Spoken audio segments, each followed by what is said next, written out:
Hello, and thanks for joining us for this episode 18 of the Gamers of Lost Spark podcast. We're recording this on the 16th of September.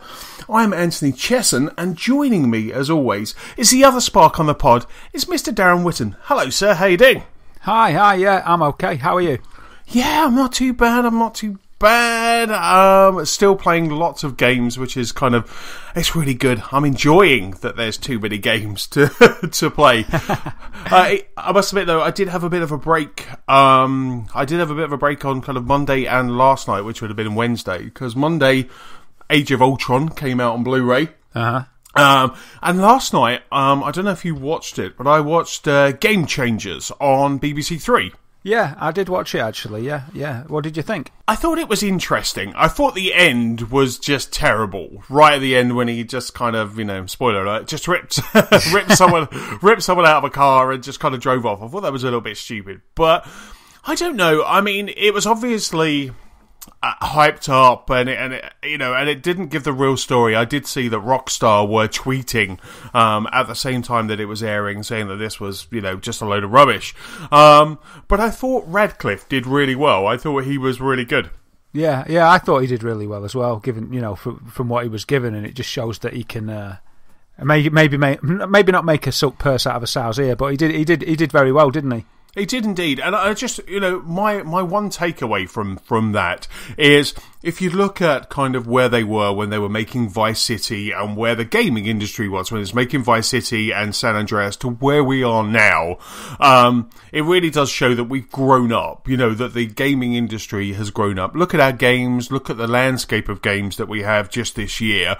We still have GTA, there's still a place for that, but we've grown up, and I just think it's just a much better environment. Obviously, there's still that kind of thought that gaming is bad for you, that it makes you do those things. That hasn't gone away, and that has never been kind of educated out. There still is that. So I know that BBC Three have a whole week of gaming, coding related shows, and this evening, when we're recording this on the 16th, they have a Horizon special about do games make you violent, which I want to watch. I'll probably watch that a bit later tonight. Yeah, I saw that as well. Our video's really that bad, isn't it? That Horizon special. But yeah, is it part of they've got a season, haven't they, at the moment, BBC Digital or something like that, which the Game Changers was part of. Yeah, I've noticed that Rockstar Games, they said, this new Rent-A-Ghost isn't very good. It was one of the tweets, wasn't it? Yes. And another one was Basil Brush busy? What exactly is this random made-up nonsense, we'll say, because of our family nature of the podcast. But yeah, so you've got Rockstar Live, as it's going out, just saying, yeah, this is rubbish. At the start of it, it did say, didn't it, that this was in no way authorised by Rockstar. And in fact, they filed a lawsuit in May to stop it going ahead. Or, well, I don't know about to stop it go ahead, but basically to make sure that the BBC didn't use any of their copyrighted material. So they can't have approved it from word go. And I was quite amazed that, because I don't know all the truth about all the facts about this. So I just treated it as made up. So I can only comment on, it as a work of sort of a based on true story kind of piece of fiction. But I was just thinking, isn't it amazing that somebody can just go ahead and just create a production like this, with or without Rockstar's blessing? It's I'm sure Sam Houser didn't want it to go out, and it just sort of amazed me that something like that could just go ahead and be me or yourself say we made it big or whatever. I know, wishful thinking and all that, and then something could just go out depicting you, and you're like, you'd watch it and you go, that's not right. That's absolutely not right. If it is not right. And I just thought it just bewildered me a bit. I was just like, that is, he's probably going to watch it and just think, my goodness me, this is ridiculous. And that's the portrayal. A lot of people would just think, they'll just take that as the facts. Yeah, absolutely. I mean, it was based on court documents, so the whole kind of court proceedings that was happening at that time to get, Rockstar banned, etc. It was all based on those court documents. But at the same time, you're right. They did have, they don't know what was going on in Rockstar, the conversations that we're having, but they just kind of filled in the blanks themselves, didn't they? Yeah. And as far as I've always been aware, the Grand Theft Auto games are sort of Scotland's biggest export. It's made by Rockstar North over in Edinburgh. And Edinburgh was barely mentioned, really, and I don't know whether this was just to get the American audience over, win them over or something, but it was all set in the States, and yeah, they may have worked out of the States, but my perception of it was always that it was made in Edinburgh, and the GTA's made it was Scotland's biggest export. Yeah, no, indeed. I remember once on a trip to New York, I did go past the Rockstar building, and you knew it was that because it had a ginormous kind of wall painting of Grand Theft Auto when it was coming out. Wow. And that was there. But no, I thought the same. I thought their head office was in Scotland. But there you go. So we have learned something by that. I mean, I'm interested in things like this. It's definitely the gaming industry. There's some really good books out there about, the race to get the first console out. And I remember reading a book about the Xbox 360, which was a really interesting read. There was also one from a chap called Stepto. I think his Twitter handle is Stepto. Stephen, I can't remember his name now, but I'll put a link in the post. And he did one about his Microsoft life, and that was kind of the time at Microsoft. And that was a really interesting book.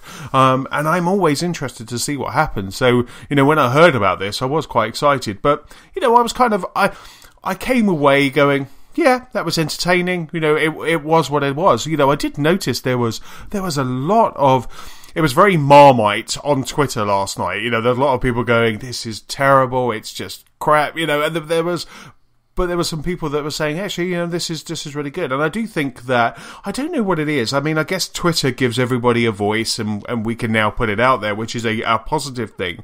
But at the same time, it gives all those people that just want to moan, it gives them a platform, doesn't it? Yeah. And it's just like, it was very kind of, halfway through, you just want to go, relax. It's a TV show, it's just a TV program. But there was some people on Facebook and Twitter really kind of going at it last night. Yeah, see, I wouldn't have gone to that effort to complain. I watched it, and for a piece of entertainment, I thought it was okay. I thought like we said before, I thought Daniel Radcliffe was really good. I thought that it gave, whether or not it's an insight into actually how Rockstar worked, but I thought it gave a good insight into, well, maybe not a good insight, but it gave some idea of the amount of work that it takes to make a game. It showed that these guys, live at the office. There's no... in a way, I wish it did show the family side, because I'm sure the family side, if these guys were, did have partners or families, they would be neglected all the way up to Vice City, and then it was straight away back into San Andreas. And that's what happens on the crunch up to a game. It's living at the office. It's taking turns, going to sleep in shifts, but not leaving the office, being woken up by your colleague, and then carrying on coding. And I think it did show that. It showed that, like his PR guy or whoever he was, the one that he the portrayal of Sam Houser, he just talked to everybody. Awful. He was just a pretty horrible guy, wasn't he? But the guy that he sent around the world to fire people and stuff. And that guy, there's guys that do that job, and maybe not in the firing bit, but what I mean is that they're constantly working. They're on a plane. They're going around the world. They're going to the different studios, and the studios themselves. They just work. They're so dedicated to getting these games out, and a lot of gamers, I don't think you can appreciate the amount of work that goes in there unless you've seen it firsthand. So that's a good insight, I think, into the amount of work, and probably that isolation that is born of the dedication could somehow blinker you to being so determined to get it out and give you that sort of artistic pride that the program, and I don't know whether Rockstar, but the program sort of depicted it would be artistic pride that made him keep the hot coffee code on the disc. So you could see, because you'd be almost isolated from everything else except doing it, and it'd be so important to you.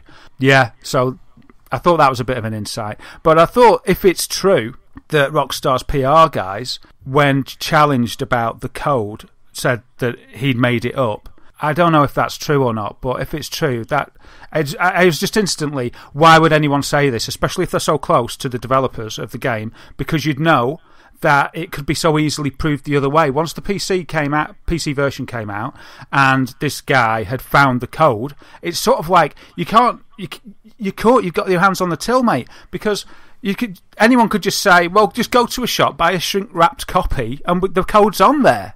I'm not lying, So I thought this sort of, if that's I'm praying that can't be true, but I know there was a lot of controversy with the hot coffee thing, but I just sort of, I never took that much interest because I just thought, it's more GTA sensationalism, so I never really knew that much about it until quite recently. The first I heard about that was just a few months ago.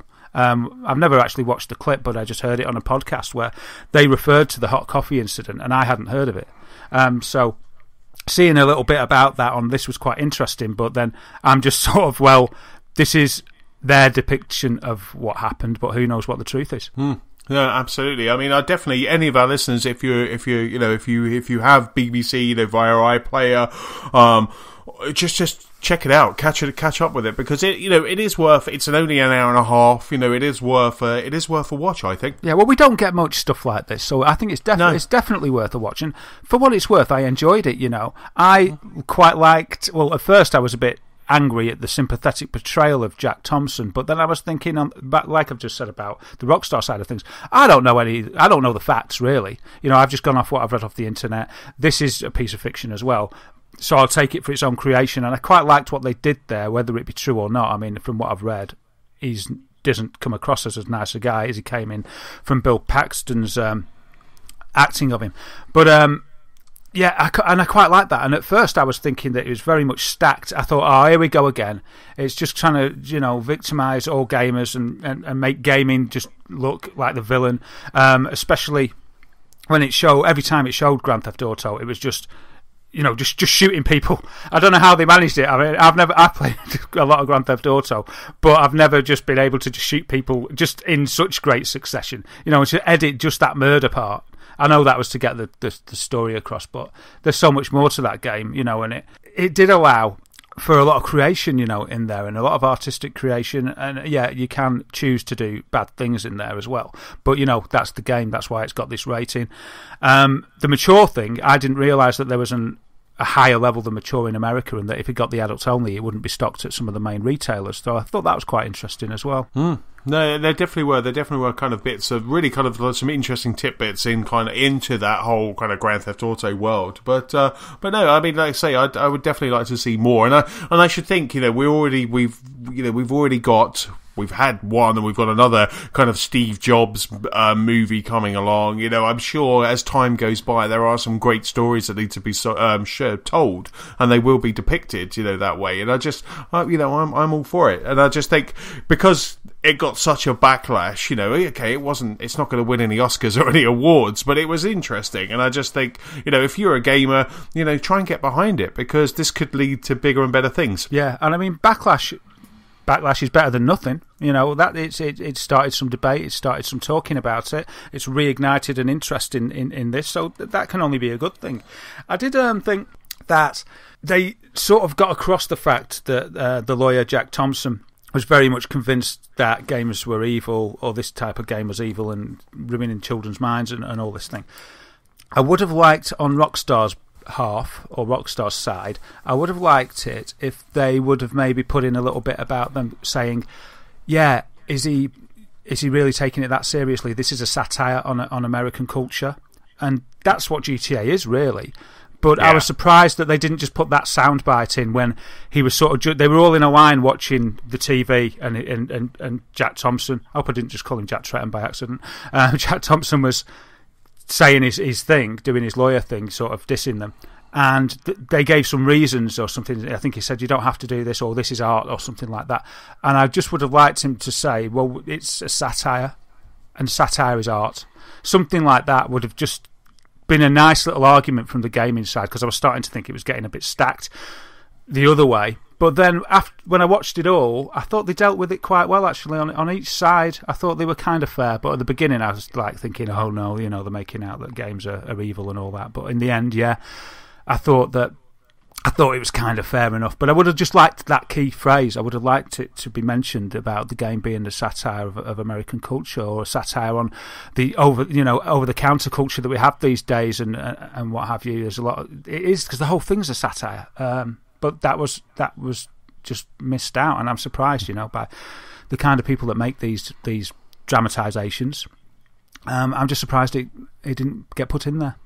Yeah, absolutely. Like I say, I mean, the Horizon special that's on BBC Three this evening on September 16th. Obviously, if you're listening to this, you'll probably need to catch up on it on the iPlayer or BBC iPlayer. But that potentially would have that. I mean, I'm hoping it's going to have both sides of it there, because any fair debate, any fair discussion needs to have the point of view from both sides. So it would be very interesting to see. I've been playing video games since I was. God, I must have been about 7, 6, I think, maybe even earlier than that, playing my Atari. And I'm fine, kind of, sort of. Yeah. And me too, and I've said this, but then the argument is, well, they weren't as real back then. But then, imagination can be a dangerous thing. Yes. And there's been books and films for many years.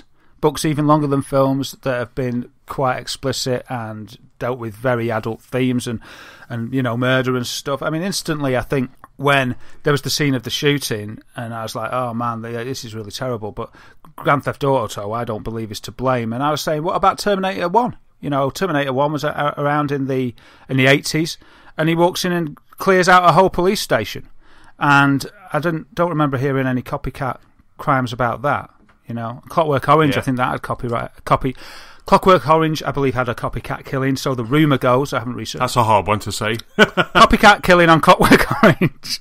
And so that was banned for years. Yes. Yeah. So it isn't a new thing, but it's the sort of newest thing you can blame it on, and I think maybe that's what we're looking at here. But I think that's the problem, though, isn't it? Seriously, though, that it's so easy to blame. Before video games became realistic or more realistic, they used to just blame music, Marilyn Manson, that sort of stuff. They would always blame that, and then everybody needs something to blame. You need an avenue. It's not just society. It can't be us. Yeah, exactly. It can't be us. We're all okay. It's everybody. It's everything. If you are that way inclined, doing that, playing that first-person shooter could trigger something. It could do that, but the majority of people who play games and enjoy them because they are just fun, just enjoy them for that, and just simply that. You've all come away from a Call of Duty session with your heart pounding, and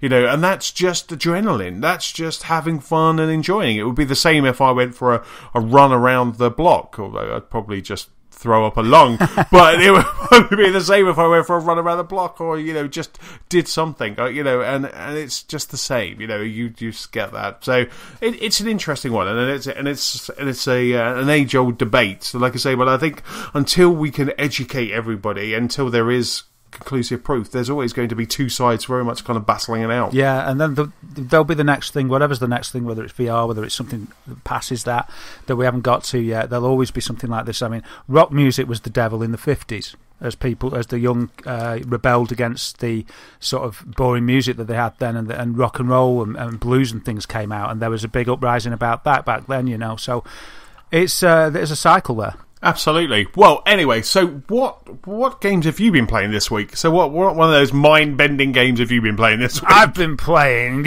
Splatterhouse 2. No, I haven't. All I've been playing is Resogun, still. Still loving it. I still am appreciating how good that is. Nice twitchy little shooter to complement Metal Gear Solid 5. Still, I'm loving it. I don't have the desire all the time. I think it's probably the time more than the desire to play anything else. I haven't felt this way for so long that I think I might have said it last week. I didn't feel this way about The Witcher. I didn't feel this way about Bloodborne. I just want to play it all the time. It's like when I was younger. It's like I got my spark back that I didn't even know had faded or wilted, if you like.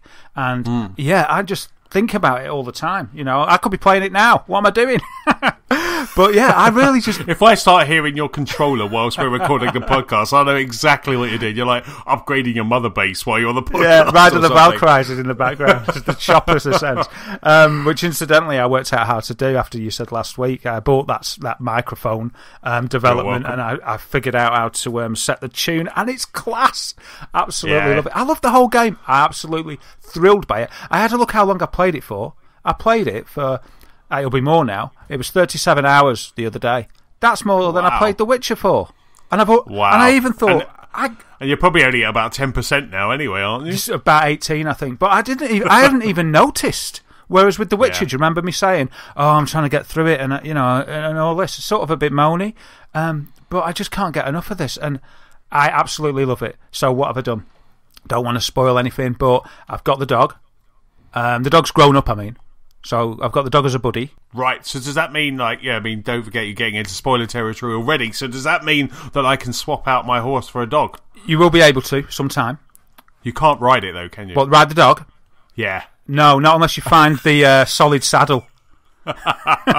That'd be so cool, like just jumping over the rocks as a dog. That'd be awesome. Wow, and I've just met Quiet. I've just come across Quiet, and that is just...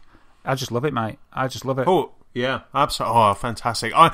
So have you played many of the side missions? Loads of side ops, because that's what's making my time up, I think, because I'm trying to do all the side ops that I can. Right. Excuse me. And, so lots of side ops, and I think I'm up to mission 12, roughly. But yeah, it's so good, and it's still giving. It's still adding extra little nuances into the mix, and I'm just still loving it. It still hasn't sort of mentioned the FOB aspect of the game. I'm presuming that all of a sudden it'll say, "Right, Snake, you're ready for a forward operating base," and run me through a tutorial.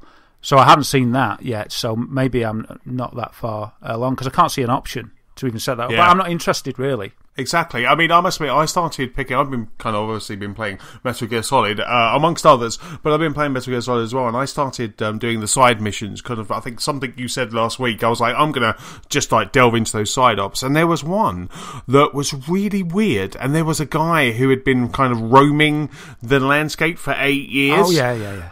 And that is bizarre. I found this guy, and it freaked me out. He runs out like a crazy man, doesn't he? I didn't know how to take him down.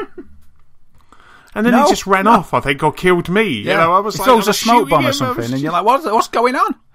I in the end, I think what I did in the end was I equipped my machine gun and took him out, and then obviously I failed the side ops, because you got to fort on him. Yeah, because apparently he's he's one of your guys from 9 years ago, whatever all that means. Yeah, so it must be kind of close to another game, or maybe it's the flashbacks that are happening. It was just, I mean, I must admit, I have been playing other stuff this week, but Metal Gear Solid is still just the kind of highlight of when I'm gaming. It is just fantastic. But there have been kind of times when I was just like, I just want to play this, I just want to see this, and I've just been kind of delving into other stuff, but I'm just, the more you play it, the more you just really get into it. You just really enjoy it, don't you? Yeah, you get deeper and deeper into it. And what I love about it, actually, if you being the, you're a bit of a gaming butterfly that you are, what I really like about this, and this is great for you, and me, really, is that, you can just you don't have to play it sort of,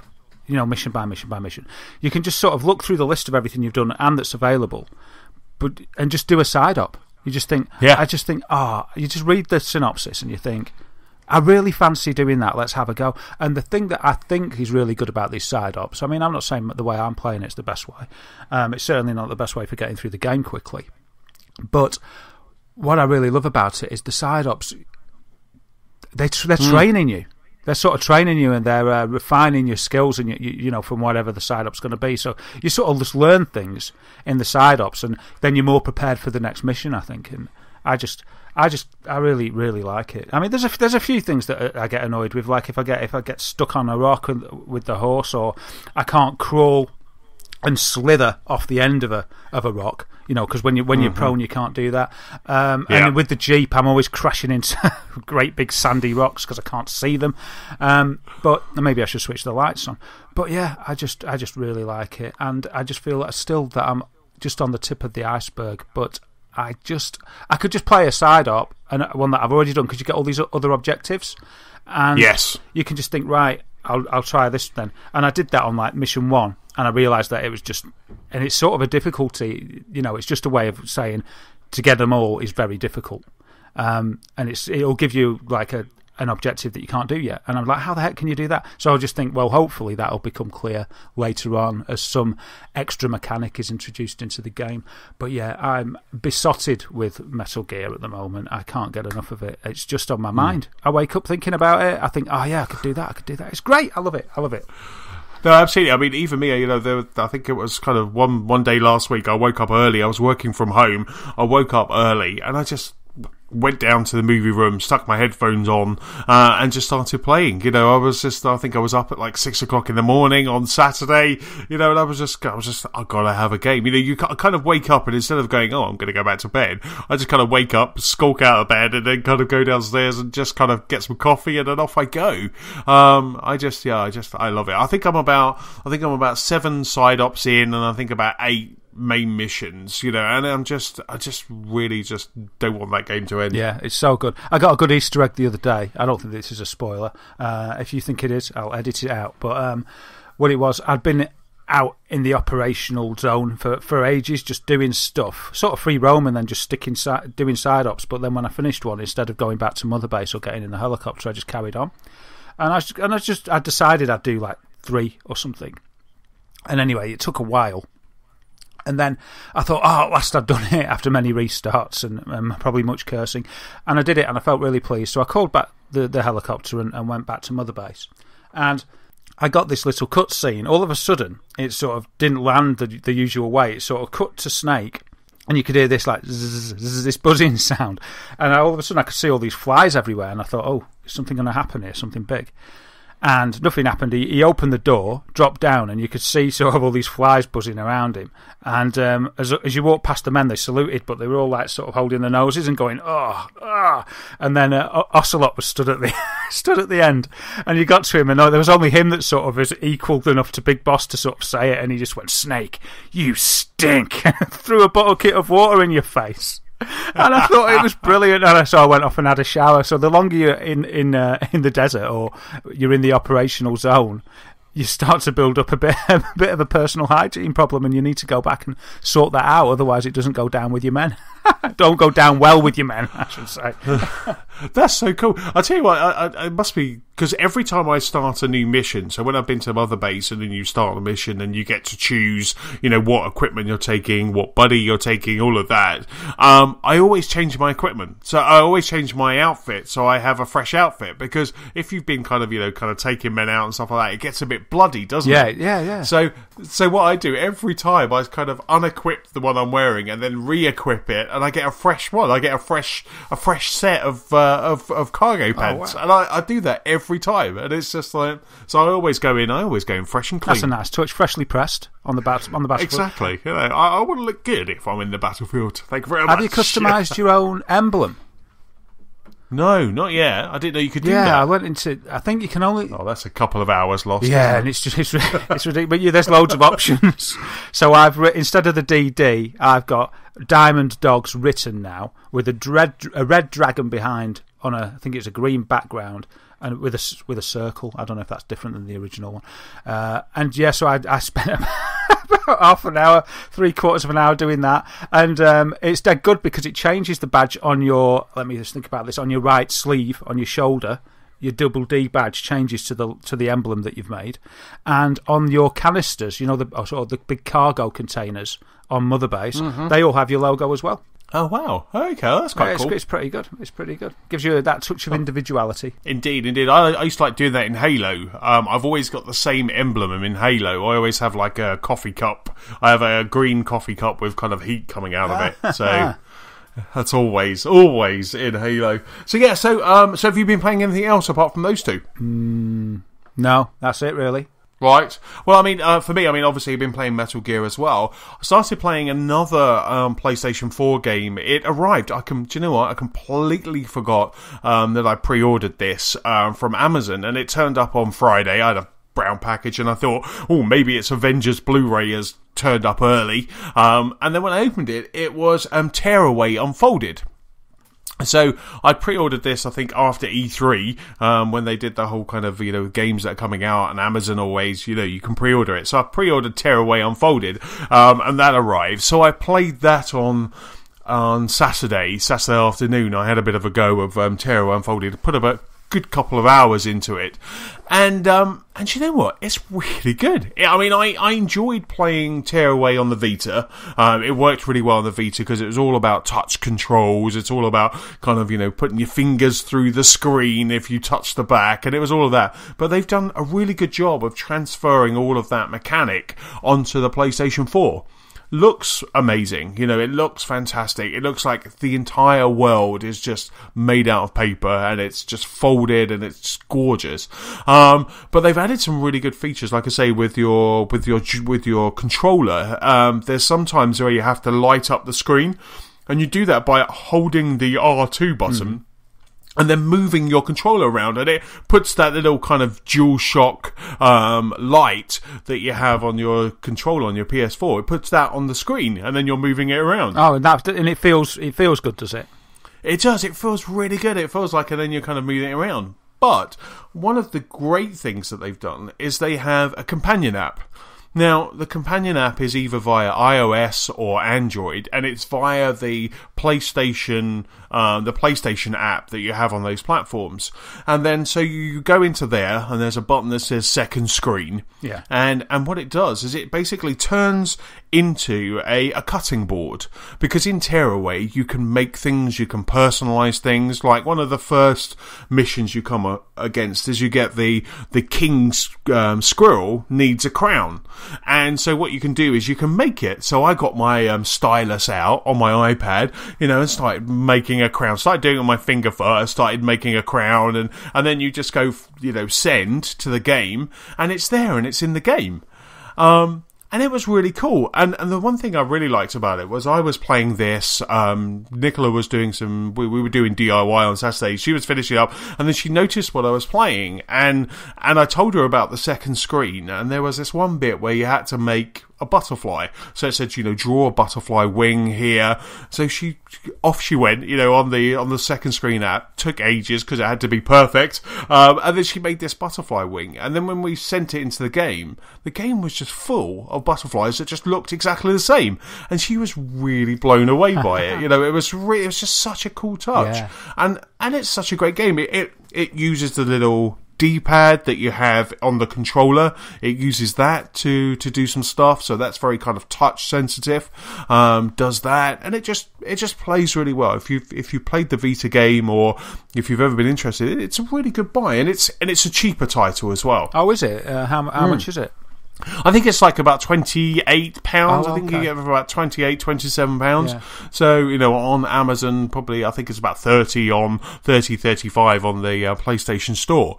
But it's a really good title. Yeah. It's just a really good. And Tearaway, it's spiritual homes on the Vita, and it was a showcase for what the Vita could do, wasn't it? It was probably one. It used everything. Yeah. It used the front, the back, everything. The controller, the camera. It used everything. So yeah. So it's nice to see that they've made a success, because they had their work cut out for them getting this onto PS4. A lot of people said it couldn't be done, or they wouldn't be able to make a success of it. And it does sound like, though it's probably not quite as good as the Vita version, because it's kind of worked better in your hand with all that functionality you had on the Vita itself. It sounds that they've done well. They've done a good game out of it. Does it have extra features if you've got the PlayStation camera? Do you know? I don't. I mean, the great thing about it, there was one bit in the game, and it was saying, you can personalise this by taking a picture. So I was like, well, how am I going to take a picture? And then I just held up my iPad, took a picture of me with my iPad, and then that was it. It went into the game. And so then everything was just covered in pictures of me, which, I kind of liked. But and then there was just like this goofy picture of me was all over the world. And it was just, and that I thought was really cool. So it was using the camera there, but so did it use the camera within the PlayStation app to do that? I think it does. I think it uses that as well. I mean, I don't have that. I don't have that PlayStation Eye or whatever it's called. But you've got the PlayStation app on your iPhone. But I've got the PlayStation app on my iPad and iPhone. I was using it. Went through that, did it? It went through that. Cool. I basically took the picture using the iOS PlayStation app and then sent it into the game, and then that's what I used. That's really cool. Because I remember once when I had when I was playing it on the Vita and I was playing it on the train, it got to a point and it said, "Oh, we want to see." They always call it the U. And they said, "We want to see the U," and they went, "Take a picture." So I'm on the train. It was really quiet. It was in the morning, and I held it to me, and I just took a picture because I wanted to play the game. I had an hour journey. Yeah. This was like the first 5 minutes, and then I pressed the button to take a picture, and it made the loudest camera noise. It went cha-chink like that, and everybody looked around as if I was just like taking pictures of somebody with my feet. It was hilarious. It was very kind of red-faced moment on the train, but. And then there was me kind of looking at a picture of me. It was just very bizarre. Anyone watching me play Tearaway Unfolded must have thought I was really bizarre. Yeah, it reminds me of playing Brain Training or something on the DS on the train. And there'd always be the level where you've got to say red or blue, things like that. And you sort of go... I held it so close to my mouth so that I could sort of... And you're like, red, yellow. I don't know which is worse. I should have just manned up and done it properly. I think there was a game on the 3DS or the DS, it might have been a Mario game, where you had to blow into the microphone. And I remember doing that on a train once, looking like a total burk. You know, you just kind of, you put it up to you, and you're just like, and you're blowing on it. And it was just, that really made me chuckle. Yeah. I chuckle at me doing that, so people must think I am doubly weird. Yeah, I remember doing that. I can't remember what game it was, but I remember doing that on my DS. Yeah, so I've been playing Tearaway Unfolded, and what I'm doing at the moment on the PS4 is I'm playing Metal Gear. If you get kind of an intensive mission, like the one I did the other night, it was just really kind of, really kind of tense, really kind of making sure I wasn't seen. And then after that, if I play that, like you say, you can just turn it off, and then I just play Tearaway Unfolded. The only problem with that is that both of those are actually physical, so I have to get up. I have to get up out of my seat, go to my PlayStation, remember which one of those is the eject button, and switch the disc. Yeah, I do that as well. Which one is it? I just press them all. I'm just like, I can't remember which one. So I've been playing those two.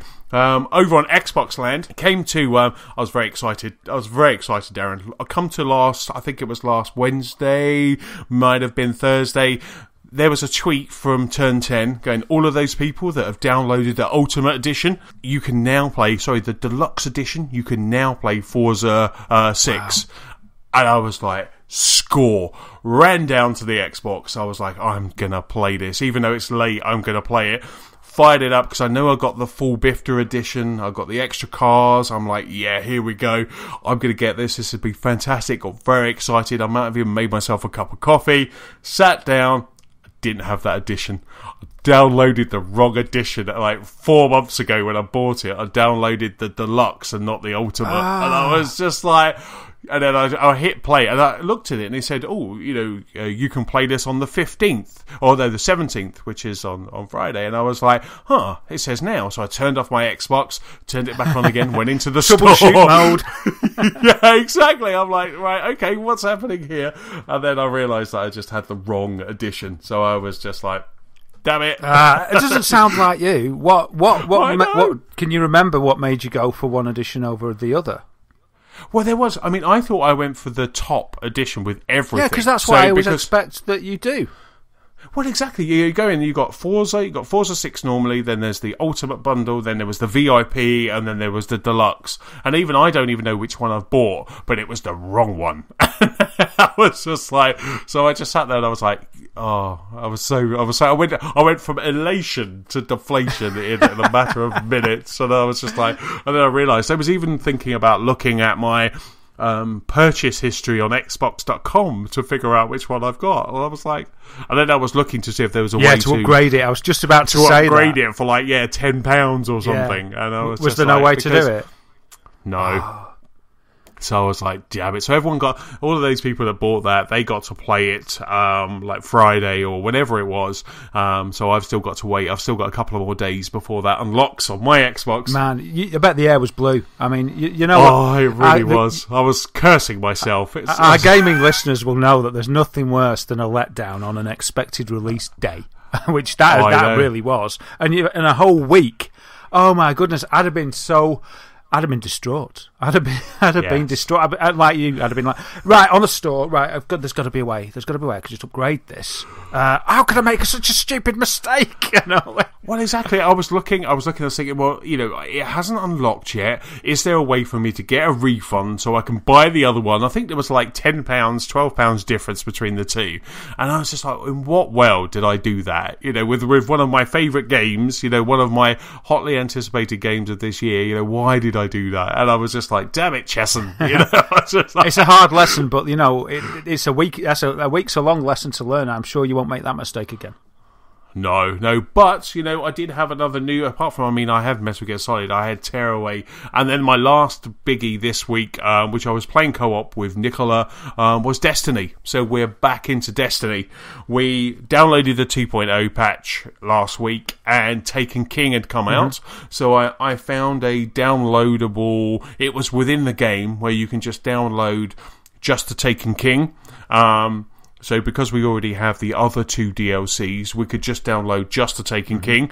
So downloaded that. How much was that? £35. Fucking heck. Okay. So that's £35. Had a bit of a wobble last night when we tried to play it. So I was working from home yesterday. I fired it all up, made sure both Nicola and both our consoles were okay, were good to go, so that once we'd finished watching Parks and Rec and had dinner, you know, we could jump into Destiny. And so we jumped into Destiny. It had a bit of a wobble. Nicola couldn't join my fire team. I couldn't join her fire team. So we was like, well, it is day one. You know, there's lots of people kind of wanting to jump onto this. So again, we quit out of Destiny and went back in. And then we seemed to be okay. And we jumped into we saw the cutscene.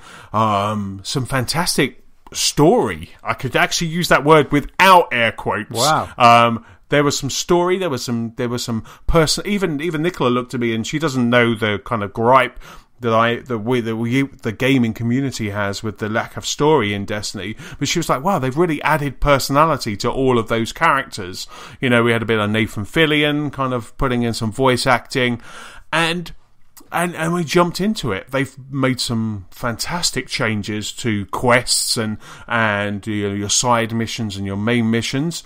Some side missions now have multiple objectives when you're doing it, and we had a really good time. So we played for about 2 hours last night. Nicola had a bit of a rage. She'll probably kill me for saying, but she had a bit of a rage at the end because we just finished the quest and she got kicked out of the fire team. So she literally just put her controller down. She went, "I'm done," and then just walked away. And I was like, "Oh, okay." But luckily, I got her back in because I still had there were still some of the things that she needed to collect. So I rebooted her Xbox, got her back in, and we just picked those up. And now, when we go back in, we can turn in that side quest together. But it was annoying because it always seems to happen with hers rather than mine. I'm always like, I lead the fire team and I bring her in, and it's always that one that is the unstable of the two. So I might switch that around from now on. Okay. So it sounds like you had a lot of fun. It sounds like there's many improvements that we wanted. Yes. You know, they've listened to the feedback from the gaming community, and pretty much it sounds like they've done good on that. I'm not too sure. It does sound a lot of cash, but I suppose it depends on how much content you're getting. It's too early for you to comment on that, though, I imagine. Well, exactly. You know, there's the whole Taken King quests, and then there's obviously more Crucible maps and a couple of new modes in Crucible. There's a raid. You know, there will be more adding to it as well. New level cap of 40, is that right? It is indeed. Now, one thing I must mention about that is Nicola and I both went in last night at level 29 because even though we played the previous DLC, we struggled to get to 30. You know, we couldn't get enough light. We were always at 29. You know, we tried, was upgrading everything, couldn't do it. In 1 2-hour playthrough, we leveled up to 33. Oh, wow. Does it bring you up to 30 just by getting the pack? I think... No, it brings you up to, if you go in, if I went in with a brand new character, I have an engram that will take me to level 25. Ah, that's it, okay. But the thing is, from now on, your level is based on XP. So it's more like Borderlands now. And every other game in the whole world. I really don't like. Really, I didn't like that aspect of it from level 20 to 30. I think it was originally.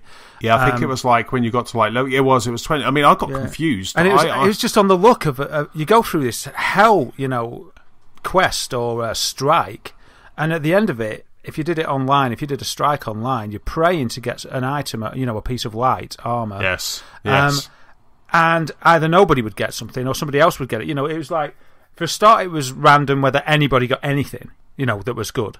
And then, as well as that, it would be like, well, then you got 1 in 4 chance or whatever of it actually being you. And I'd invest sometimes 3 hours into doing a strike, and it was. Don't get me wrong, it was good fun, but when you didn't, I think it should have been XP from the start. Because depending, you put all that work in, in any other RPG, you'd get a hell of a lot of XP from undertaking such a big quest and fighting these big bosses, and everyone's like hooray at the end, but you're so happy when you finish the quest, but then if the reward was rubbish, it just took the shine off it. And so I'm glad they've changed it. Yeah, no, it really is quite nice, because even like when you do those side missions, like one of our quests, within that quest we had to collect something. We had to collect ether, so that meant we had to go and kill a lot of guys, collect the ether.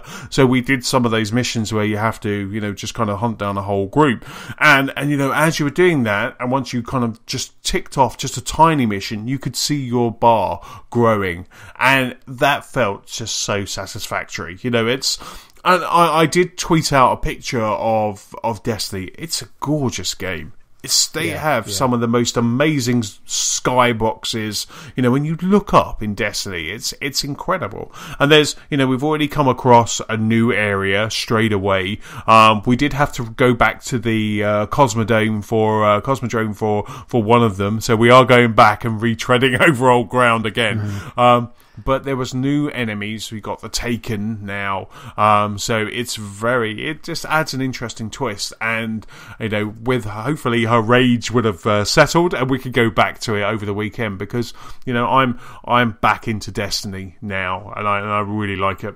Wow. Well, I'm pleased for you. And I enjoyed it. As I say, I enjoyed playing it. I think it's got great playability and good dynamics.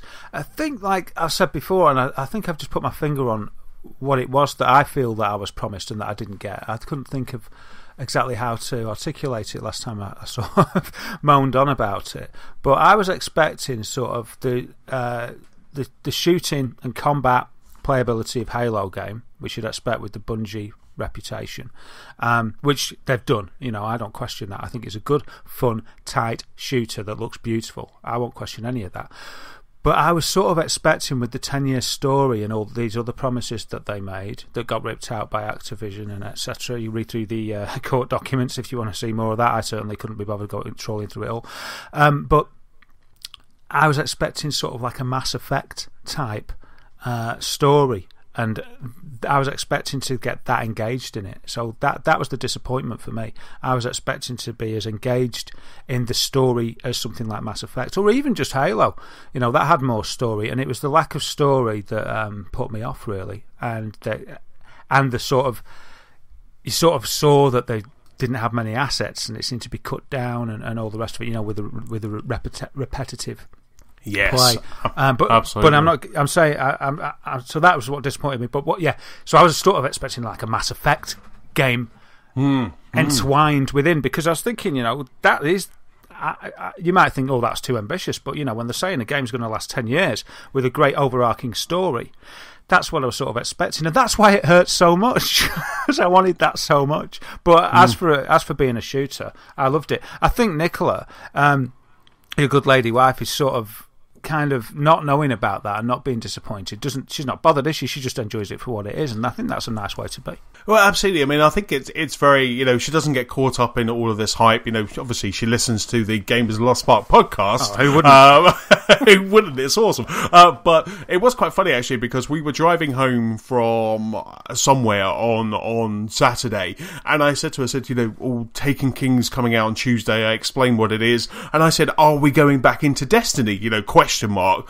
And then she did kind of rattle off. She goes, well, I'm not sure. They did make you repeat. We never leveled up. There wasn't, and she did kind of rattle all of these things off that I'd never kind of talked to her about before. So she was obviously feeling it, but didn't know that the general consensus were feeling it as well. So it was interesting that even from not a shut-off gamer, but a gamer that doesn't kind of read news and things like that she kind of picked up that there wasn't really a story. She had, like I said to her, it's all about the Taken King, and I tried to explain what it was. She went, I have no idea what the story is in Destiny as it is. She goes, we land somewhere, I shoot them, we get to where we need to go, and that's it. And I just thought, if you ask her the same question about Halo, she'll tell you the full story, and it's quite interesting that there is obviously a problem there, that someone who has put in 40 plus hours can't tell you the story of the game that they've been playing. Yeah, and if it was sold as something like Unreal Tournament or Quake, I was going to say Doom, but I suppose there's a slither of a story in Doom, maybe. But yeah, if it was something like, Quake, or Quake Tournament, sorry, I shouldn't say just Quake, because Quake had a story, but Quake Tournament, or Unreal Tournament, or Quake 3, that was just an arena game, wasn't it? And you didn't expect any more. If they'd have said probably from the start, this is an arena combat game in the, of the Unreal Tournament ilk, and it's going to last 10 years because we're going to upgrade the arenas, we're going to keep the arenas, we're going to carry on building the universe, but it's just going to be arena combat. Because for me, it's good to do the co-op, strikes and stuff, that is fun.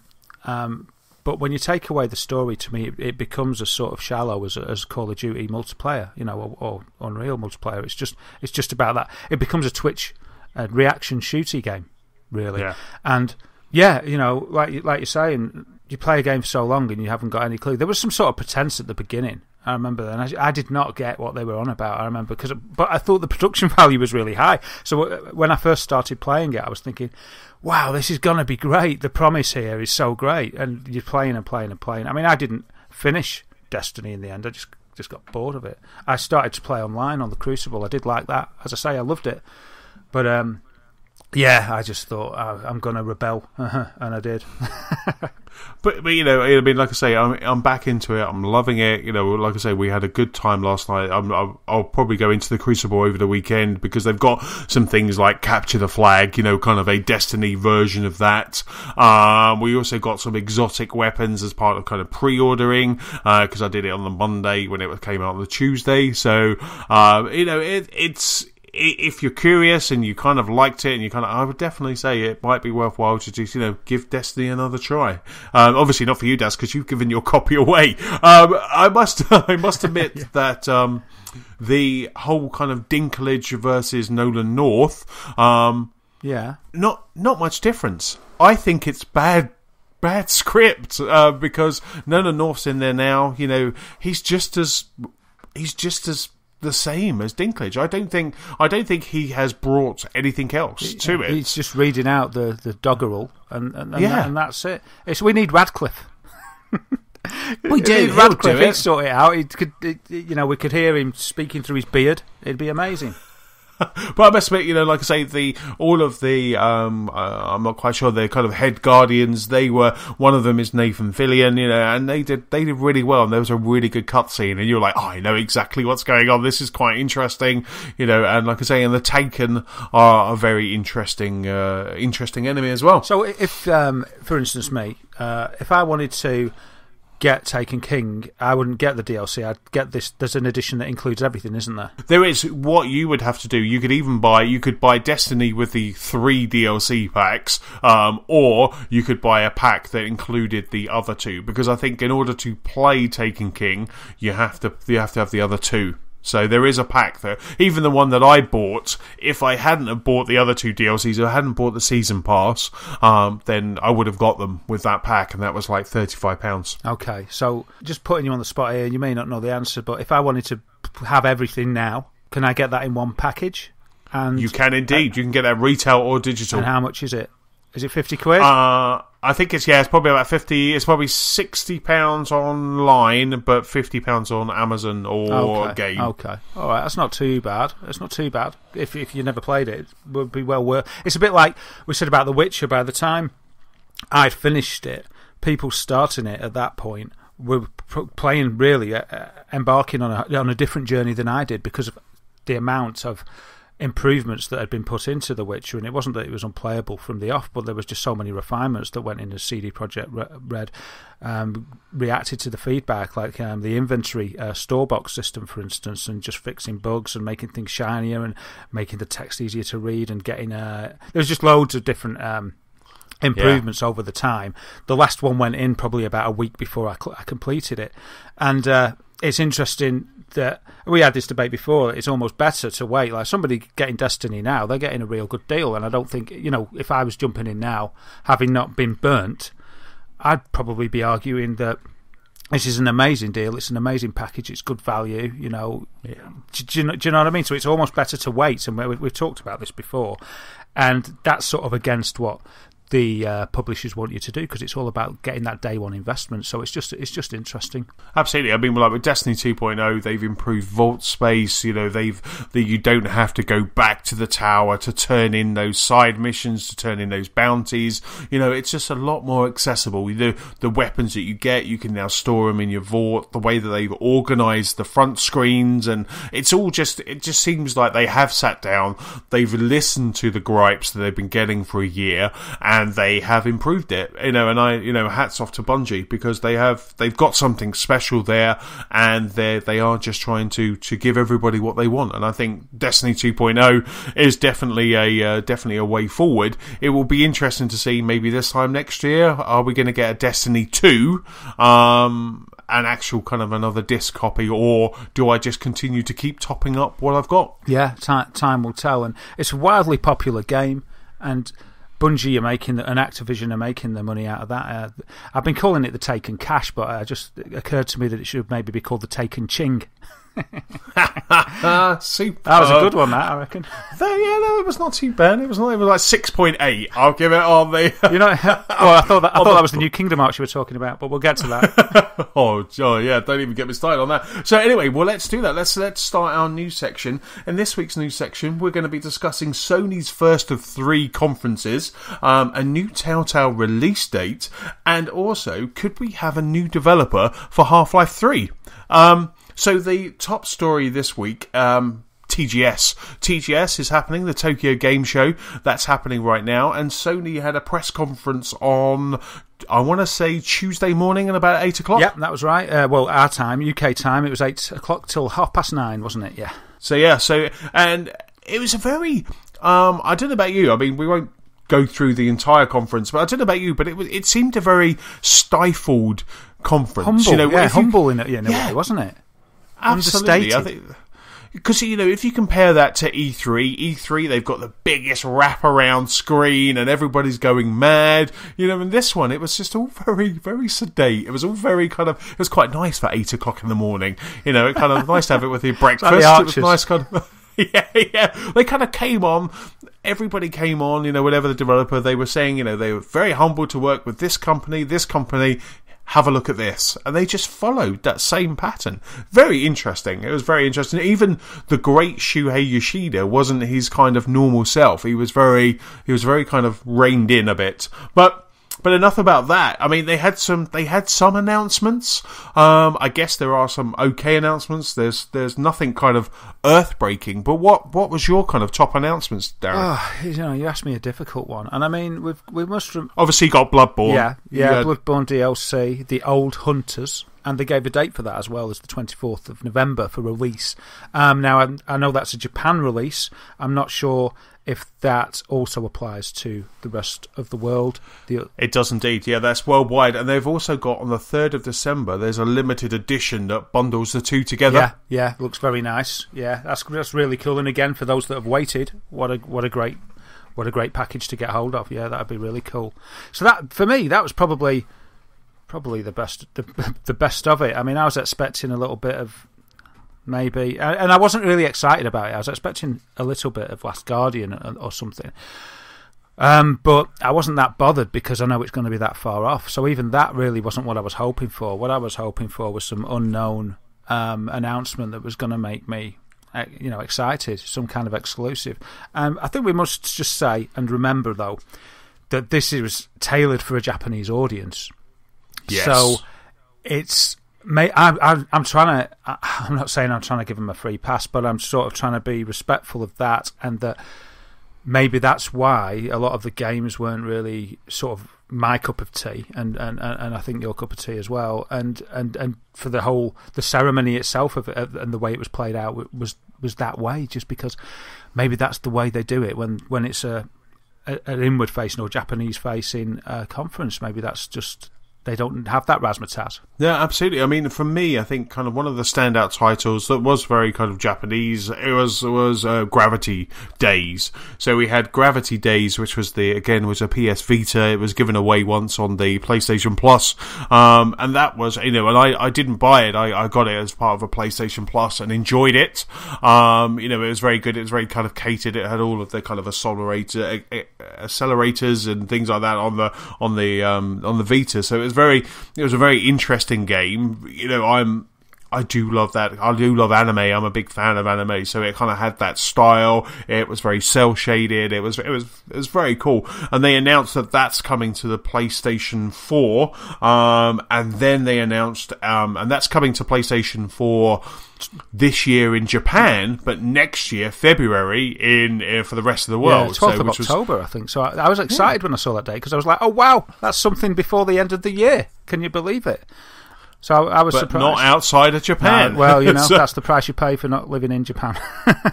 And then, so what they did was they did the same thing, which was we've got the old game that's coming out this year, and then we've got a new game coming out next year. So 2016, we see Gravity Days 2. That looked very nice. It almost looked like it was a Studio Ghibli movie. I sort of saw it as like you say, Studio Ghibli, cel-shaded Bayonetta, I thought. Yes, absolutely, and it made me kind of it made me just want. I gave my PlayStation 3 away to a charity months ago, but it made me.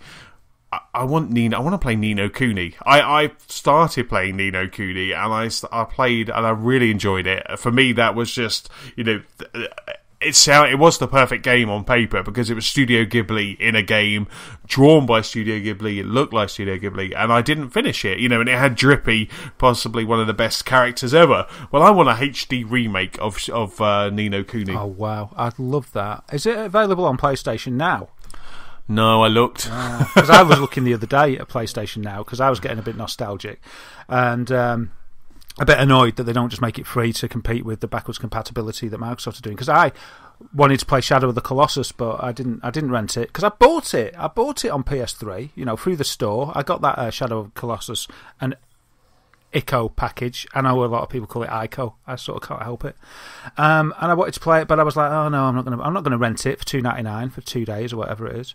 So I was looking through, but I didn't notice Ni no Kuni. But because I wasn't looking for it, I thought I'd just check. But I can't believe you didn't complete it. I did. I loved it. I got the special edition as well with the Drippy doll and the spell book. It was cool. He's just so good. He's such a great character, isn't he? It's just like every time Drippy just opened his mouth, I was in stitches. It was just hilarious. He's such a fantastic character. And I just, I want more of that world or a HD remake of that. Something. Or even maybe I'll buy a PlayStation 3. Yeah. I'm just like, it was really funny after. And that was my one takeaway from this was that. The games that they were showing, we had SNK, King of Fighters 14, yeah, what's that about? Phantasy Star Online. There was just a whole load of them. That, as you say, for me, I have always been a very big, kind of Japanese import. I played those games. Not so much the JRPGs, but the rest of them.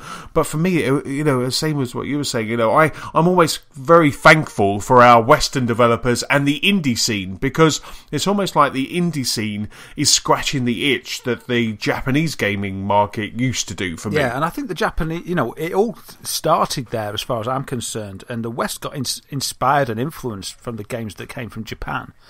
And these days, there doesn't seem to be any inspiration coming from the East, but they're also not turning their eyes to the West for inspiration.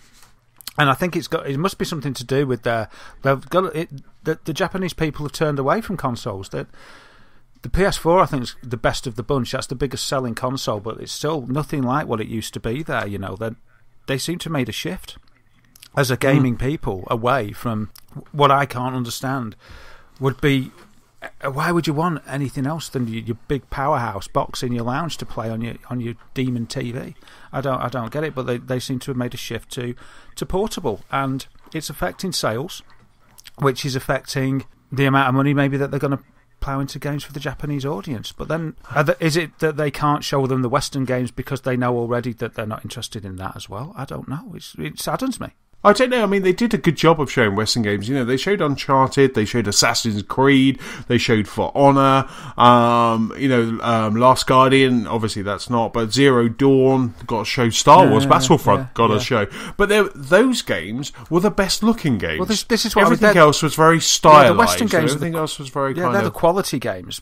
There didn't seem there was no games of that standard that was for Japanese or coming from Japan. I didn't think. It just, I don't know. I was just like, I couldn't believe it. I was just a bit disappointed. I mean, they're sort of headlined with Everybody's Golf, for goodness sake. And I was like, okay. And I was just thinking they're just pulling the wool over my eyes here. That's just, it's just going to get me into a false sense of apathy. And then they're going to blow the socks off me in a minute. But that minute, passed and became an hour and a half, and I was still underwhelmed. What else did we have anyway? It's Kingdom Fighters 14. Yeah, what's that about? Phantasy Star Online 2. That's a cool. I had Phantasy Star on my Dreamcast, and I quite enjoyed it actually. But that was years ago. I've actually got under my desk where I'm recording right now is a pile of Dreamcast games, and the top of that is Phantasy Star Online. I love that game. That was awesome. See, that's what I mean. You see, back then, they were the games that scratched out. They were the games that started. I think they sort of were the linchpin for the stuff that we do play now. They underpinned it and were the foundation of the games of today. Yeah. So it's a shame. It saddens me a bit. That Neo looked all right. That's Ni-OH. Neo. That looked pretty cool. The guy looks a bit like Geralt, though, from The Witcher, I thought. Yes. Just uncannily so. Then there was Square Enix got up, didn't they? I never even get excited about Square Enix anymore, and I'm one of the biggest I'm not going to say I'm the biggest Final Fantasy fan, because I only like a few of them now, and they've disappointed me so many times that I'm not the fanboy that I used to be. I wanted to ask you, what's your take on the world of Final Fantasy? Just that sound. You take that sound and you can stick it up square. It's this that. That's going to be the quote on the box. It would just be meh. I think Darren, Gamers Lost Spark. World of Final Fantasy. What's that about? And as for that Kingdom Hearts thing, mate. So they announced.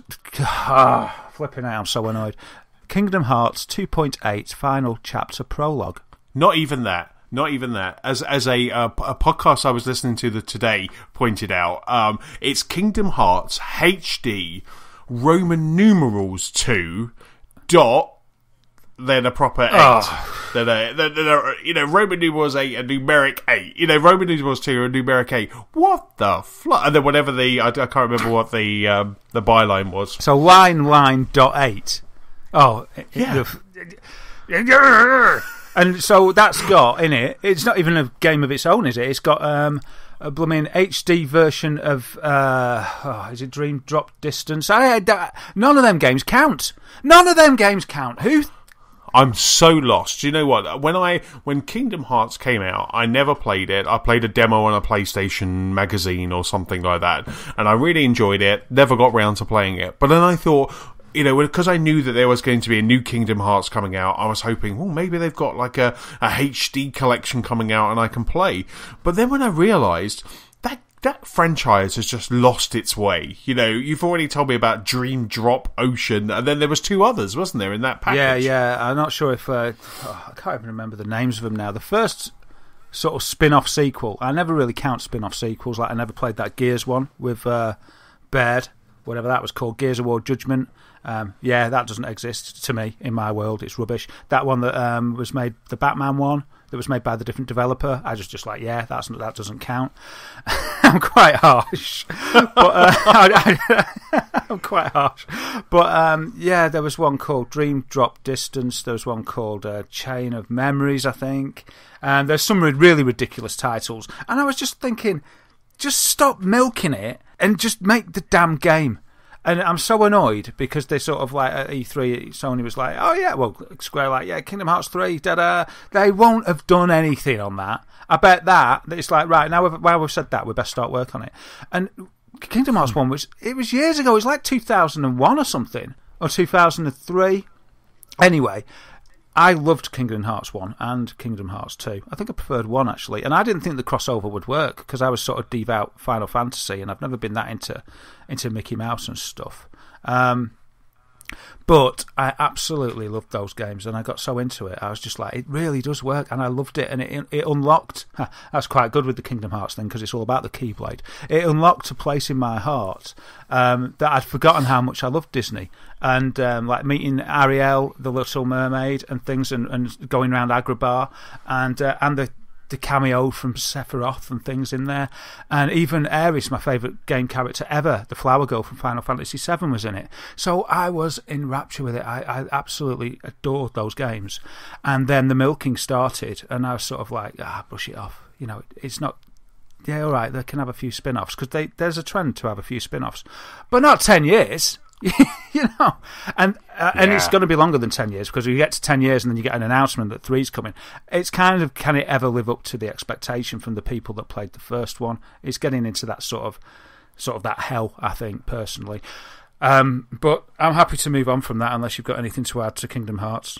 No, that's it really, just about, total confusion. When I looked at that box art, I had no idea what those games were, whether I could just pick those up, being a new Kingdom Hearts player, and I was just thinking, well, that doesn't look like one, that doesn't look like the other one that I do, I was totally lost by it. And I always think, what's the point in all these things? Well, I suppose if you're a die-hard fan, but what's the point when it doesn't matter because you're still going to get 3, if they ever make it, because it kind of doesn't matter what happens in between. In all these little games. And I didn't like they went off format onto all these different formats. So if you were a die-hard fan, you're supposed to like buy this, that and the other console, mobile and portable consoles, just to keep up with the story. Did my head in.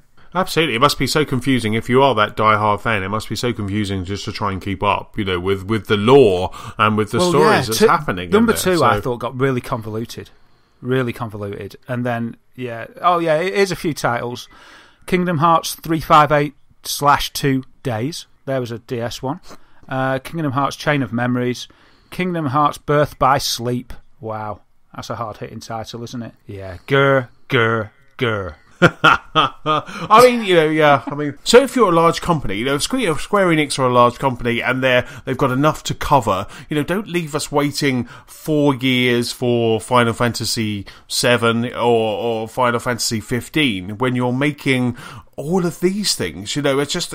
Just concentrate on your core franchises, because I don't think they're that big that they can handle all of this. I mean, so much so that they actually went back and they updated the demo, didn't they? The Final Fantasy Dusk Sky or whatever it was called. They updated that. I mean, that's quite interesting. I'm looking forward to Final Fantasy 15. I might jump into that because I watched a Let's Play on that demo, and it looked quite interesting. It looked like a really good game. 4 dudes in a car. It looked stunning, so it's definitely got my interest. But this stuff is just... I thought the frame rate looked choppy on it, and I'm just annoyed with them anyway, because I loved 7. I loved 7, right, and then I liked 8, though I found the main character, Squall, Lionheart, usually in games they start off grumpy and then get better by the end. I know it might be a bit sad that I'd want that, but he was just never seemed to get better. But I liked 8 because at the time... I'd never seen these games. They were revolutionary to me. Then 9 I enjoyed, which was with the cartoony type characters, the animals and stuff. That was a cool one.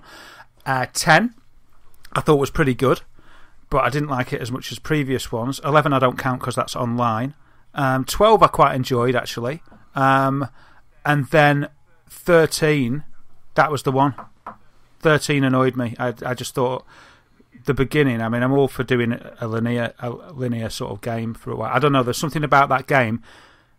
I was just thinking, have I changed or have they made it rubbish? By the reviews, they were saying they've made it rubbish and we all wanted the same thing, which is more of what we enjoyed from previous iterations.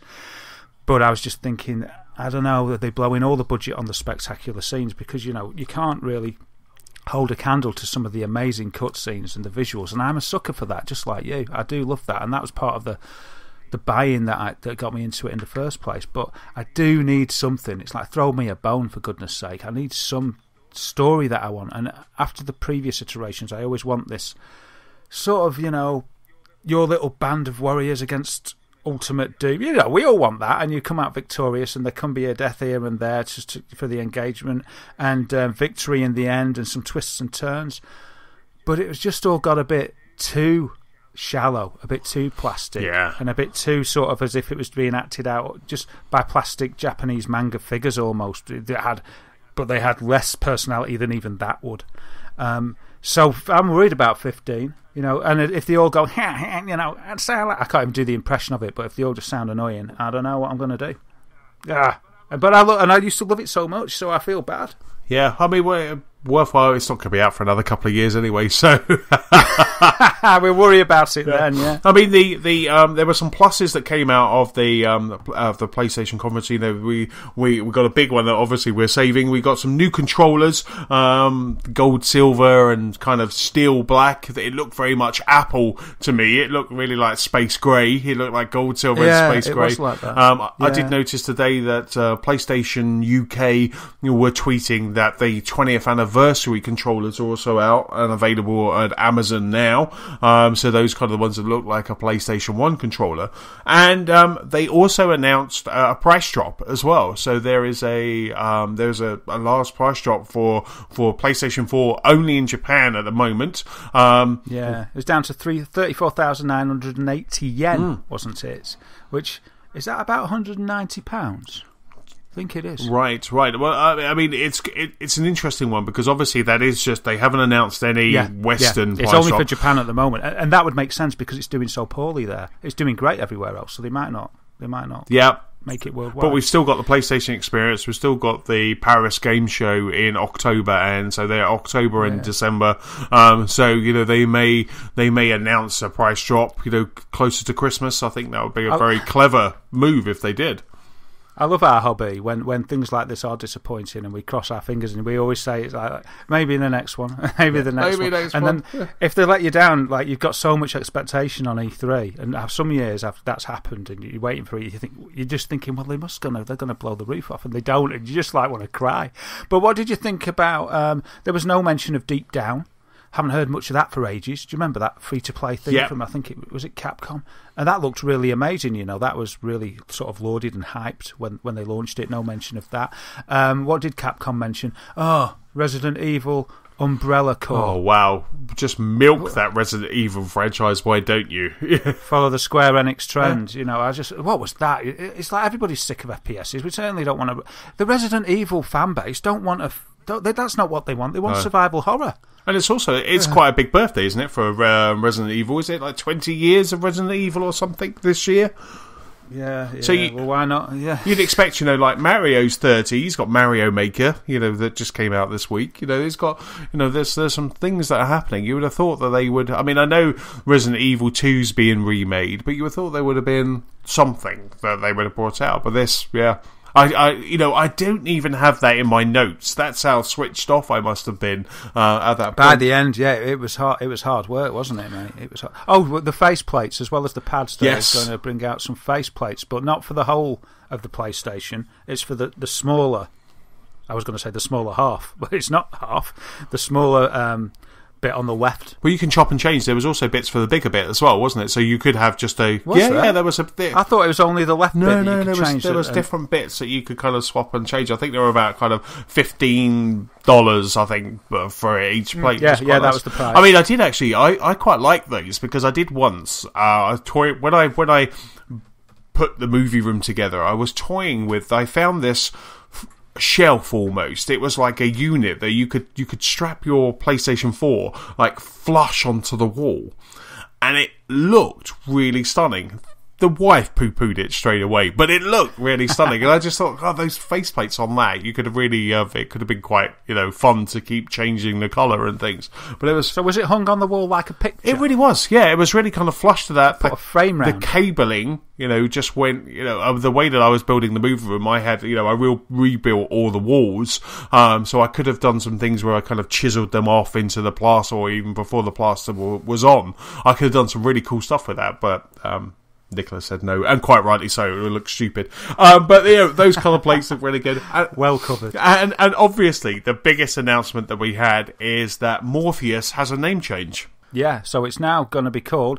Oh, what could it be? Because Morpheus is such a cool name. I really think that's a great title. So who knows what imaginative title they could think of. I'll leave it to you, Anthony, to announce it. It's PlayStation VR. Wow, what a title. You always know that the code name is never going to be as cool. Like Connect. That was Project Natal, wasn't it? Yeah, it was. The GameCube was Project Dolphin. Yeah. There's always that's always going to be cooler, isn't it? It's always going to be like OS X on Apple is, the El Capitan and things like that. So you always know that they're never that cool when they go to retail. It's a shame. I wonder why not. But that was it. All we got was, we now announced PlayStation VR. We didn't get a price. We didn't get a release date. We got a sizzle reel of the games that the press and at shows have been demoing. But we didn't really get kind of anything new on that one. No, apparently they're going to have a whole world of demos at TGS and across Japan this week for PlayStation VR. They're really going to give it a big push, so we should be seeing some more information on that as the week goes by. I haven't seen anything today, I must say. I know I mentioned this to you, the little preview of that VR game Summer Lessons, which is a Japanese game that I don't think we'll ever see. I hope we don't. I really hope that this isn't what VR is going to be about. So this game was basically a schoolgirl in her bedroom. I don't know what she's doing. She seems quite innocent, and she's just sort of, I don't know, doing homework or something. And the idea of the game seemed to be getting a peek under her skirt sort of just perving at her and getting as close to her as you could. And I think sometimes she'd kind of go, if you got too close. And I was just like, oh, mate. Why? That is just so illegal. It's just like, why? I think, obviously with... Don't sell VR on this. Well, exactly. Sell it on so much more immersion. I think, obviously we've got the PlayStation experience happening in San Francisco later this year. So I would think that they're going to just pepper the floor with PlayStation VR, because the only way that you can get people interested is by them actually having FaceTime with it, getting their faces into it and play it, because it doesn't come across in any of that sizzle reel. The games look okay, they look mediocre, so you really need to kind of get your face in to have a good go of it. Yeah, it's a medium that can't really be sold. Like, we're so used to these days, we watch trailers and sizzle reels and what have you, but this is a medium that can't really be sold in that way, and it's really interesting. It can only really be sold to somebody by having that experience as a one-to-one experience with the medium. So it's new territory. I suppose if one of them becomes dominant, or we all have many and the price comes down, then it will be easy, because we'll get trailers of new experiences that we can witness within our HMD.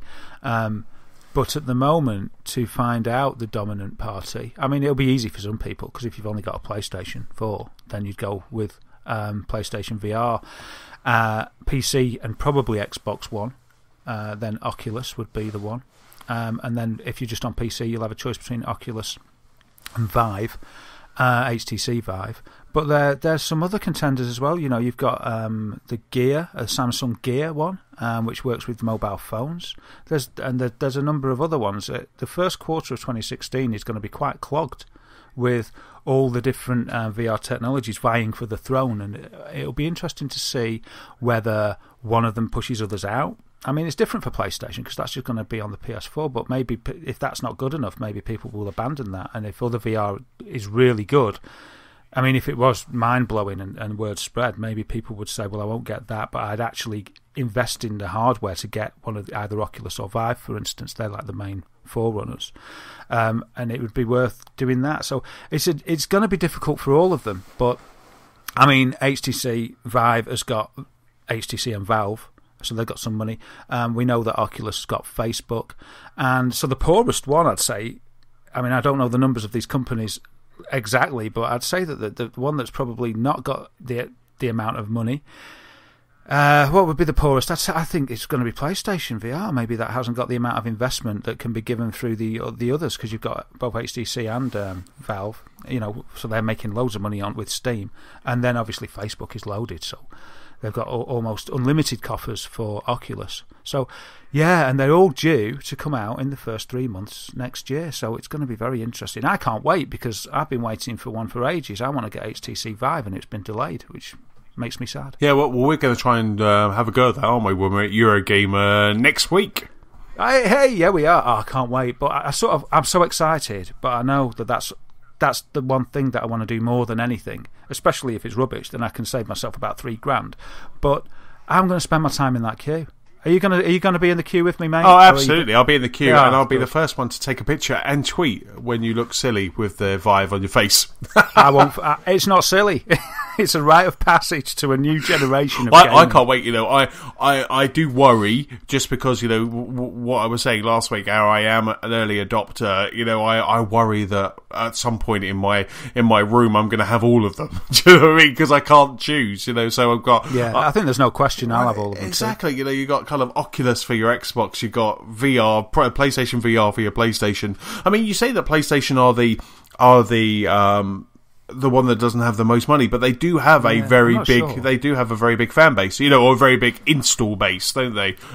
Just as far as deep pockets are concerned, I wasn't sure really what. I know that Facebook's got lots of money, so I was just sort of guessing there really, but it will be interesting, won't it? But yeah, overall, then the Sony conference was, I don't know. Not great. No, absolutely. I'd give it it was okay. There was nothing special, nothing jumped out. But I'm just, like you say, I'm looking forward to the next one, which is Paris Games Week, and then after that we've got the PlayStation experience. And I think the PlayStation experience is going to be more of that kind of there's something special there. There's lots of studios we haven't heard before, lots of Western studios we haven't heard about for a long time, and surely they've got to show something, because Microsoft have been out there, they've done E3, they did Gamescom, they've really they've shown what they've got for both 2015 and 2016, and it's now PlayStation's turn to kind of show their hand. Exactly. Right. Yeah. So just before we go on, I was just going to say, so yeah, I think we might be okay, and we probably will be, because there's another 2 events. What would we do? You've got 3 to spread this stuff out over. You can't have everything on each one.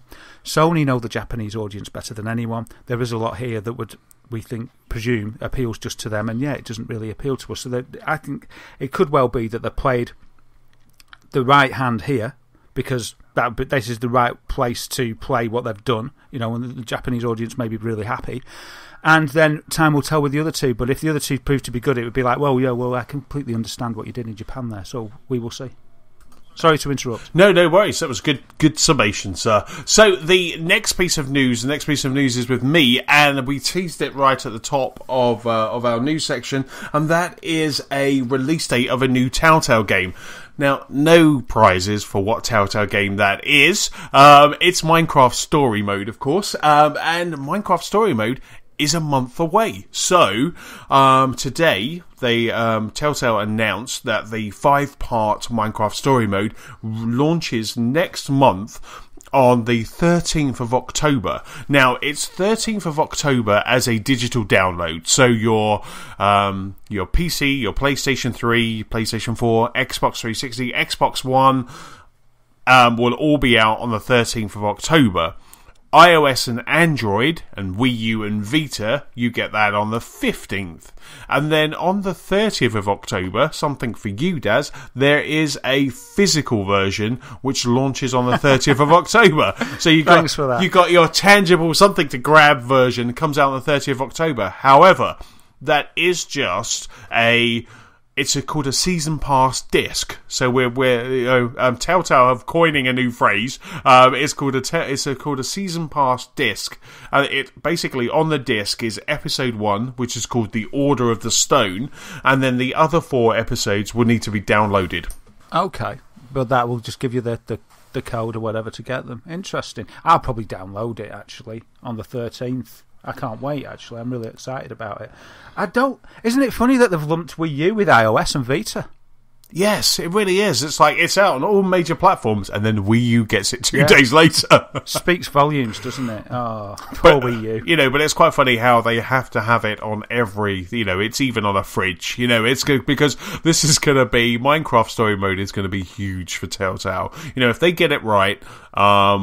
Which it looks fantastic. The trailers that we've seen, it just looks like great fun. So, and I'm a big fan of Telltale games anyway. So if they just follow their formula, then this looks like it could be, something quite special. So, it's quite interesting. We've only got a month. I was actually surprised that this is coming out this year. We've still got one more episode from Borderlands, from Tales of the Borderlands. We've got one more episode for Game of Thrones. So I thought that would be the lot. But they have stuck to their promise, and they are bringing the first episode anyway out on the October the 13th. Wow, they must be so busy. I just hope. I'm going to buy it day one. I just praying, fingers crossed, that my perceived idea of how things should go down in Minecraft world aren't sort of shattered by it, but we'll see. We'll see. I can't wait, and I really can't wait. Whether I had a little boy or not, I don't care. I'm getting this for me. Yeah, absolutely. I don't. I've played Minecraft for an hour, and I'm excited about this because for me, I'm coming at it from the Telltale side. Yeah, and it's good that Microsoft have gone for a multi-platform, because with their acquisition of Mojang, they could have just siloed it off to Xbox, which might have been quite a coup for them, but they're allowing everybody to get hold of it. So that's a good. Is it coming out on PC? Sorry, I didn't. Yes, absolutely. Yeah. Well. So they get a whole smorgasbord of everything that's available, but they could have closed it off. I don't know whether that would have been a better decision. It might have caused some rage, but everybody's used to being able to get Minecraft on everything, and I suppose the more platforms they hit, the more money it is, isn't it? Absolutely. I'm really interested in this title to see if it does sell. If the Minecraft name alone does make everyone just go bonkers for it, or if people are not sure what it is, so they stay away. Yeah, and it could be really good for Telltale, because if it does hook that Minecraft audience, which is millions and millions of people, and there's a percentage of that have gone for it because of the Minecraft name but never wanted to play a Telltale game of this ilk, or just never even knew that they existed, it could start off more fans of that type of game that start going through the back catalogue and start getting involved with the other titles going forward. Indeed. So that's so we've got a month to go till that. So we'll a month and change. The next piece of news is that the new Xbox experience. Didn't they have that once before? Wasn't it the NXE? But this is the new Xbox One experience. So does that make it the NXOE? NXOE. Yeah. So the new Xbox experience is going to start rolling out this autumn. So this fall, and they're saying that they're going to be rolling it out to about November. But what they announced, our friend Major Nelson, he doesn't know he's our friend, but it was, I met him at Gamescom. He knows. But I said Gamers Lost Spark, he knew. So the people that are in the preview program, they're going to start rolling this out slowly. They're going to start rolling it out to members of the preview program. Now, I listened to Major Nelson's podcast over the weekend, and they had one of the chaps in from the design team, and they basically said what they're doing to start off with is they're looking at people who have been very vocal in the preview program. They're going to be the first people to get this experience. So what they're doing is they're just trickling it out first, and then they're going to go larger with the preview program, and then by November they will then roll it out to everybody else. Now, this new Xbox experience, some of the things that it's going to include are, of course, backwards compatibility. So play your Xbox 360 games on Xbox One. There's also a new guide that lets you kind of access all those essentials at the kind of a press of a button, or you can also still wave with your Kinect. They've redesigned the home, so it's all faster and easy to use. There's new community section, and I thought this was quite interesting because this allows gaming publishers and gaming creators to talk to the communities of those games right from the Xbox dashboard. So I thought, which was really an interesting, interesting addition. So, and obviously, and then they're going to be optimizing the store and just the general layout. Have you seen any of the walkthroughs of the NXOE? Of the UI, and I think it looks so much better. And it's just good. It's Microsoft all over since they've just been getting better and better since the sort of disastrous launch. I mean, that's a long time ago now, but talk about putting your hands up and we said this before, and just learning and not learning, but just taking the feedback and acting on it. And they're having a big focus on all the issues that are the main gripes. Not many people like that big Metro interface. They're going to slim that down. You're going to be able to navigate on that bar on the left, aren't you, through all the pertinent apps and things that are going on. And there's a big concentration on speed as well, because it can be a little bit. It can be a bit slow, can't it? A bit clunky sometimes. That the operating system that we've got there, that interface, and so they're concentrated a lot on that, and as well as it working alongside the DX12 improvements, they're saying there's going to be a significant boost in this UI regarding speed. So I'm certainly looking forward to that. And it's not developed around Kinect anymore, is it? They're developing more for a pad, because it was more made hand in hand for Kinect, wasn't it, at the start? And so, I mean, they didn't even mention Kinect at the last conference. So they're making this new Xbox experience more for a Kinect-less Xbox. Absolutely. I think that, they're right. Yeah, no, indeed. And I do think they have all data flooding in of how many people are using it. I must admit, I still kind of bark at my Xbox every now and then when I'm watching TV. Just kind of Xbox pause, Xbox play, that sort of stuff. So that does work, but yeah, you're right. It's for quick accessibility on the pad. So if you are lucky enough to be one of those preview program members, what's going to happen over the next couple of weeks is that you will receive a message either via the preview program or just an Xbox message, and it will ask you if you want to opt in to that dashboard refresh, to this new experience. You can, however, opt out if you don't want that to happen, and you can just say no but stay in the preview program and get all that backward compatibility. But if you do, you can then just say yes, and then you will get that new experience, and then you'll have the normal kind of preview of feeding back and testing and feeding back those bugs. Yeah, I mean, it's not fair, because I probably won't get it for ages then, because I've never done any feedback, but I just expect, as I'm a preview member, that I should get everything and not have to do any work. But they're called my bluff here, and I won't be getting an initial look at the UI, so I'm disappointed, but I only got myself to blame. So do you not do the quests within the preview program? No, I've done about 2. Oh, right. No, I always do those. I find them quite interesting. It's like a little RPG on your on the UI. Just like, go do this, go do that, because you are just testing those features that they want you to try, aren't you? Yeah, if there's it's been features that I've been interested in that I'm likely to use, I've tested, but there've not been many, and I never put the Xbox on, so it's rare that I put it on. But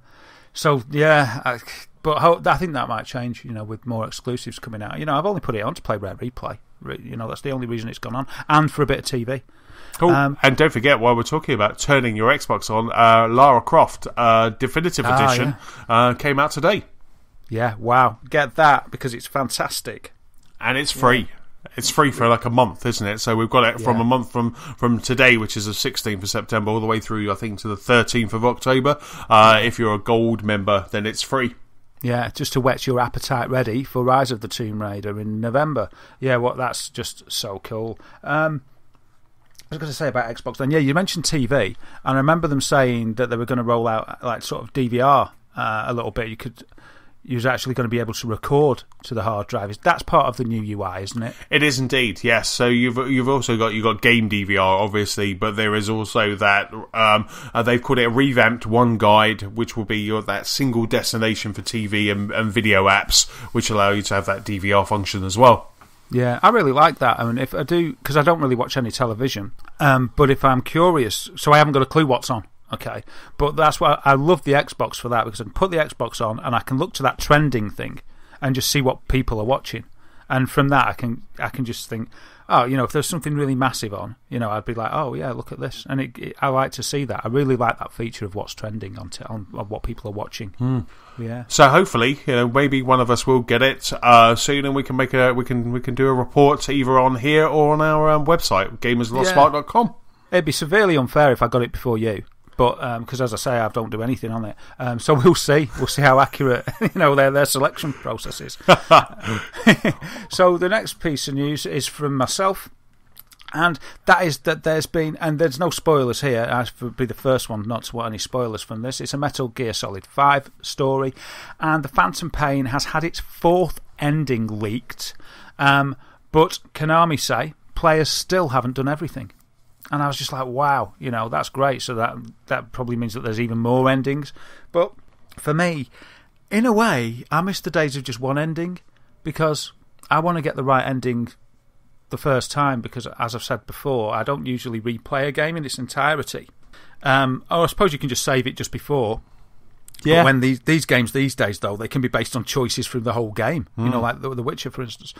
So I just thought, wow, players haven't done everything. And you know what these players are like, Anthony? People have played at 100 hours when the game's only been out for 24 hours. They're that keen. Yes. And so these guys have gone through it with a fine-tooth comb.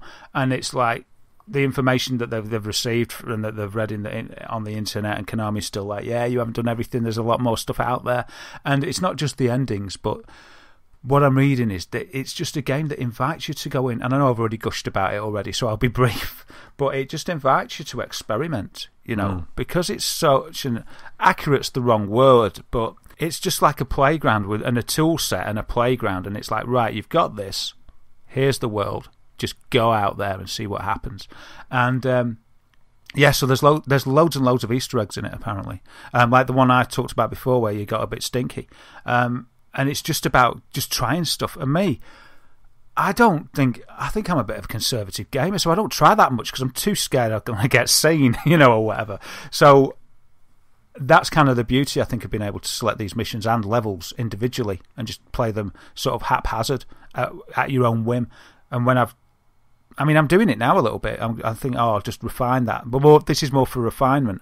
But I think as I get more experienced, and certainly when I've completed the game, if the bug still stays with me, because I've talked before about how, for instance, when I was playing The Witcher, I was like, when I finish it, I'll do it all again. But whenever I get to the end of these games, I never do it again, because I'm always sort of happy and satisfied. It's like Mass Effect. I'll play it all as a bad guy. I never do. I'm just happy with the ending. So we'll see if the way that the interface of the game lets you play with these individual levels, if I'll just jump in and do some Easter eggs, or I'll probably just go on a hunt for spoilers and think, let's trigger that off, let's see if I can do that. But it just shows the behemoth that this game is. It's just a massive playground with untold wonders in there, just things hidden in there, just for you to find, if you're going to be that sort of pedantic, or that's probably the wrong word, but that keen, that determined to explore the world. So I just thought it was interesting. 4 endings. I didn't know that. I didn't know there was multiple endings in the game. I was thinking it'd be one, because this is the one that sews everything up, apparently, which I also think is strange, because Metal Gear Solid 4 was set after this. Yes, exactly. I think it's going to get confusing towards the end, isn't it? Just a bit. We'll have to have a spoiler, a spoiler podcast where we just sit and talk about it and try to work it out. Yeah. I'd love to do that, but the only thing that I'd say about it is that means we would have to understand what we're talking about, and I haven't got a clue. I did listen to some of the tapes, though, and they're quite a good resource. They're only about a minute and a half each. I thought each one was going to be half an hour. But they're not long, so I think I'm going to try and listen to them all. Like, for instance, you find out why Ocelot's nickname is Shashalaska. You find out where the name Diamond Dogs comes from. Right. So there's all little tidbits like that. So it's really cool. So fantastic. So yeah, there we go. So over to you, good sir. Well, my next one is just a quick one. The MPDs were released, so the August MPDs, which are the sales figures for North America, so they were released, and I thought the standout one was good old Rare Replay was in at number 6. So we talked about this because they topped the charts over here in the UK, and we were very interested to see how they were charting in the US and the rest of the world. So the first sign of that came out, and Rare Replay was number 6. So that's incredibly impressive for that title. I mean, it was up against things like Madden FL 16 is out that month, Gears of War Ultimate Edition, Minecraft obviously, and so it's done really well. So it's a good showing from those guys. It is indeed, and it's good that, obviously it's done well here, but that's not a worldwide statement. But it's great because it could have been, maybe it just missed completely, over the pond. So it's good to see. It's good to see that it's done well, and it's good to see that there must be a love for retro games there as well.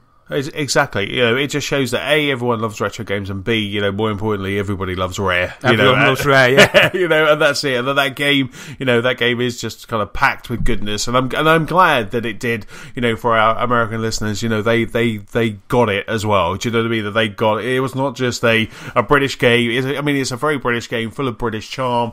But it resonates, everywhere. And I'm just really happy to see those guys in the top 10. Yeah, absolutely, it's great, and let's hope that Sea of Thieves is sort of a relaunch of that premium quality of Rare that we all love, and that's all I hope. I just hope Sea of Thieves is going to be great, and I still love Rare Replay.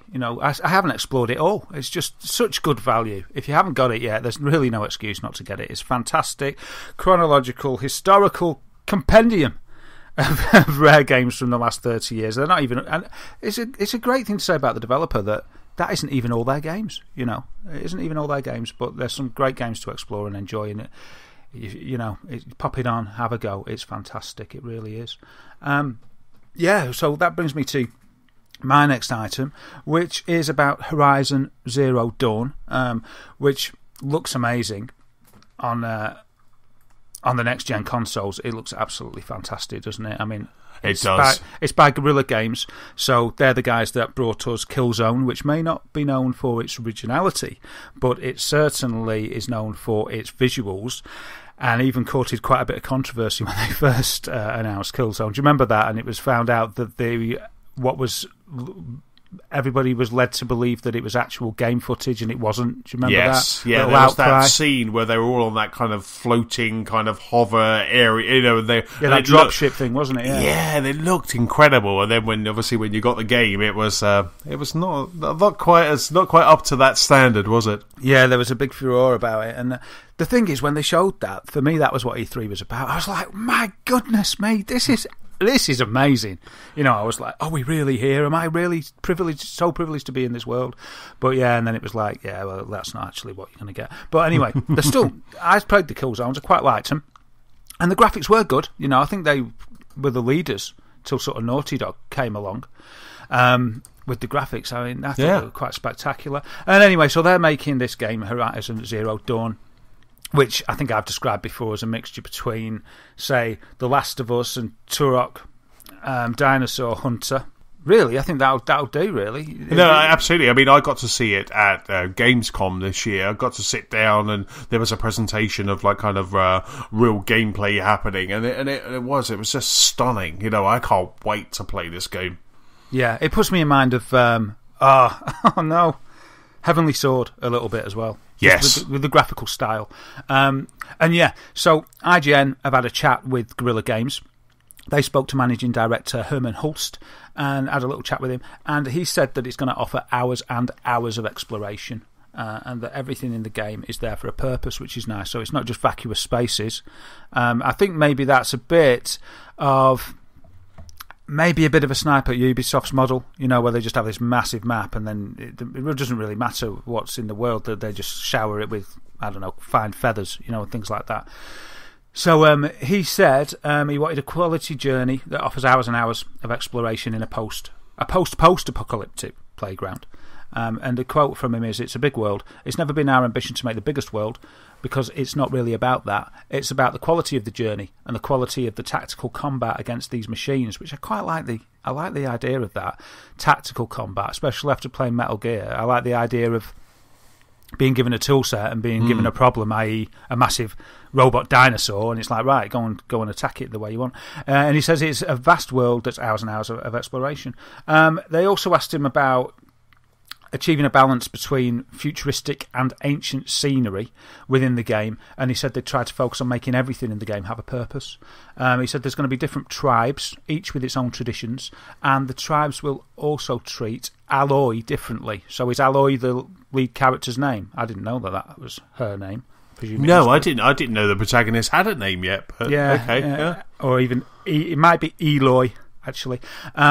It's Eloi, I think. So Eloy, I think.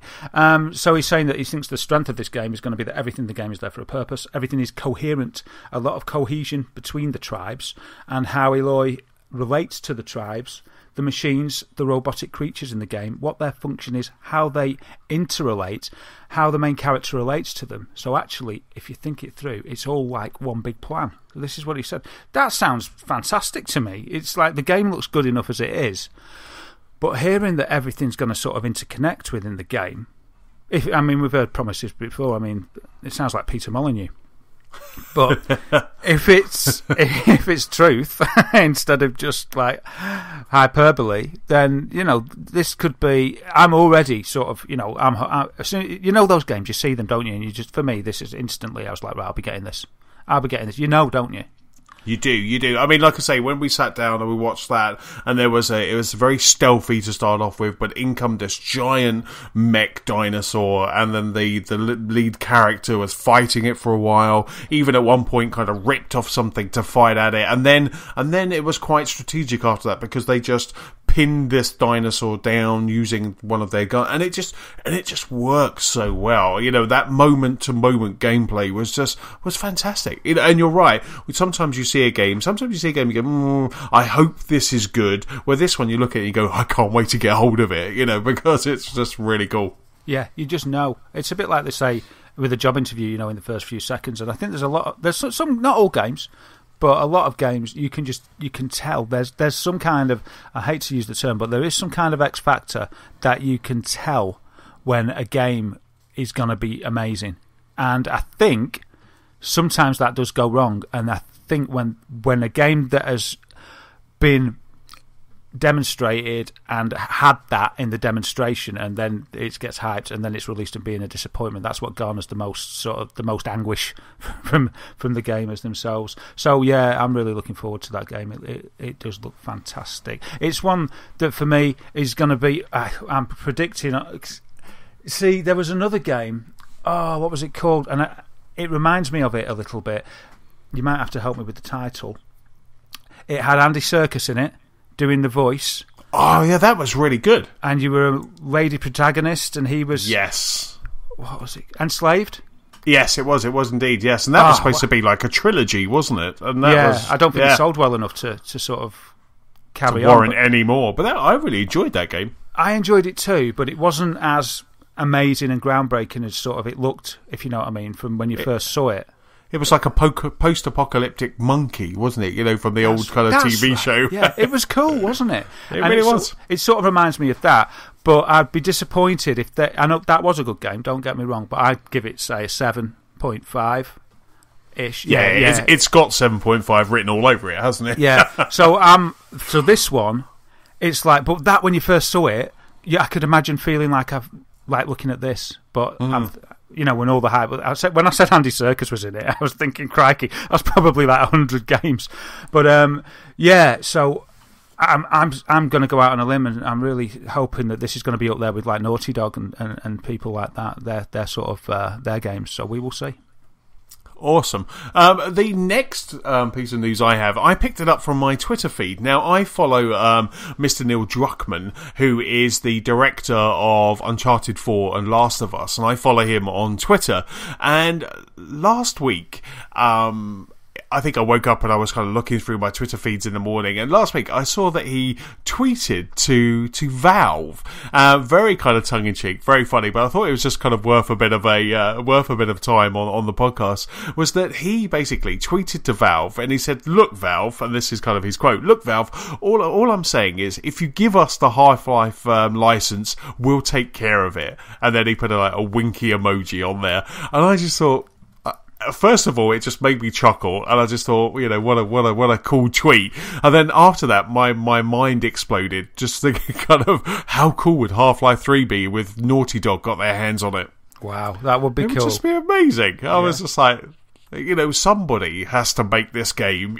Somebody has to put it out. Even if Valve never thought that they were ever going to make a Half-Life, I mean, they must have thought they were going to make a 3, because 2 finished in such a way that there is another part of this story. The story's not finished, and then exactly. we had episode 1 and episode 2 that also didn't sew it up. They were, from what I just said, I shouldn't have played them really, because they were kind of spin-offs. But I had a graphics card, and I was enjoying it.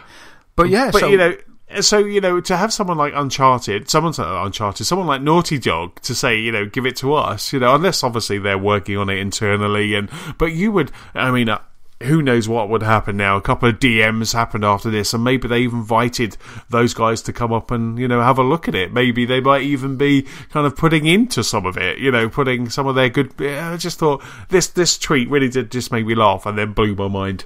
Wow. Would you be happy with it if Naughty Dog made it third person? No, it has to be first person.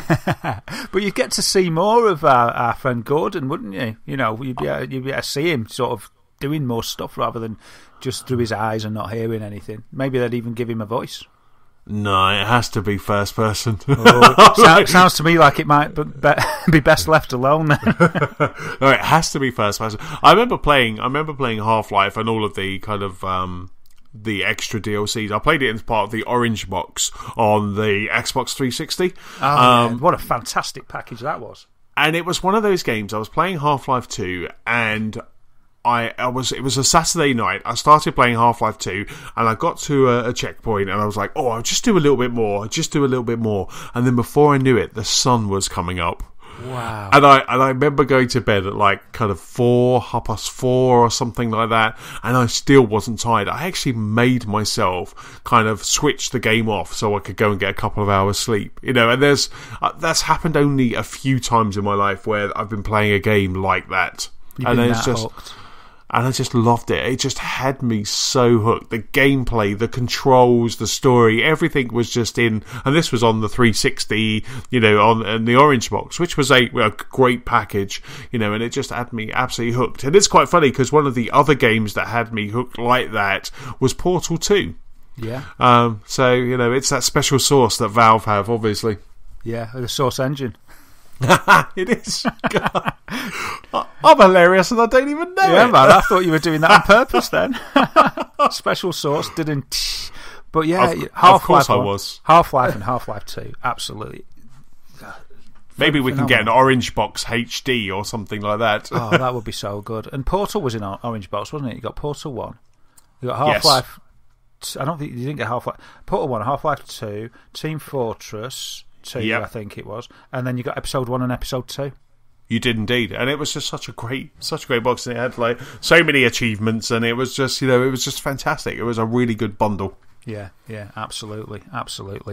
Well, my next piece of news is for Metal Gear Solid 5. Again, I should have put them all together. Sorry about that, but I like to sort of fake you out and think that I'm not going to talk about it again. It's good to sprinkle them amongst the podcast, kind of. Everybody loves sprinkles, and it's so good it can be distributed thereas. So all this is, it's only a quickie. It's remember we mentioned about the bug if you take quiet on missions, it could corrupt your save file if you took it on mission 29 and mission 42 as a buddy. Well, they've fixed it, so the update's rolling out.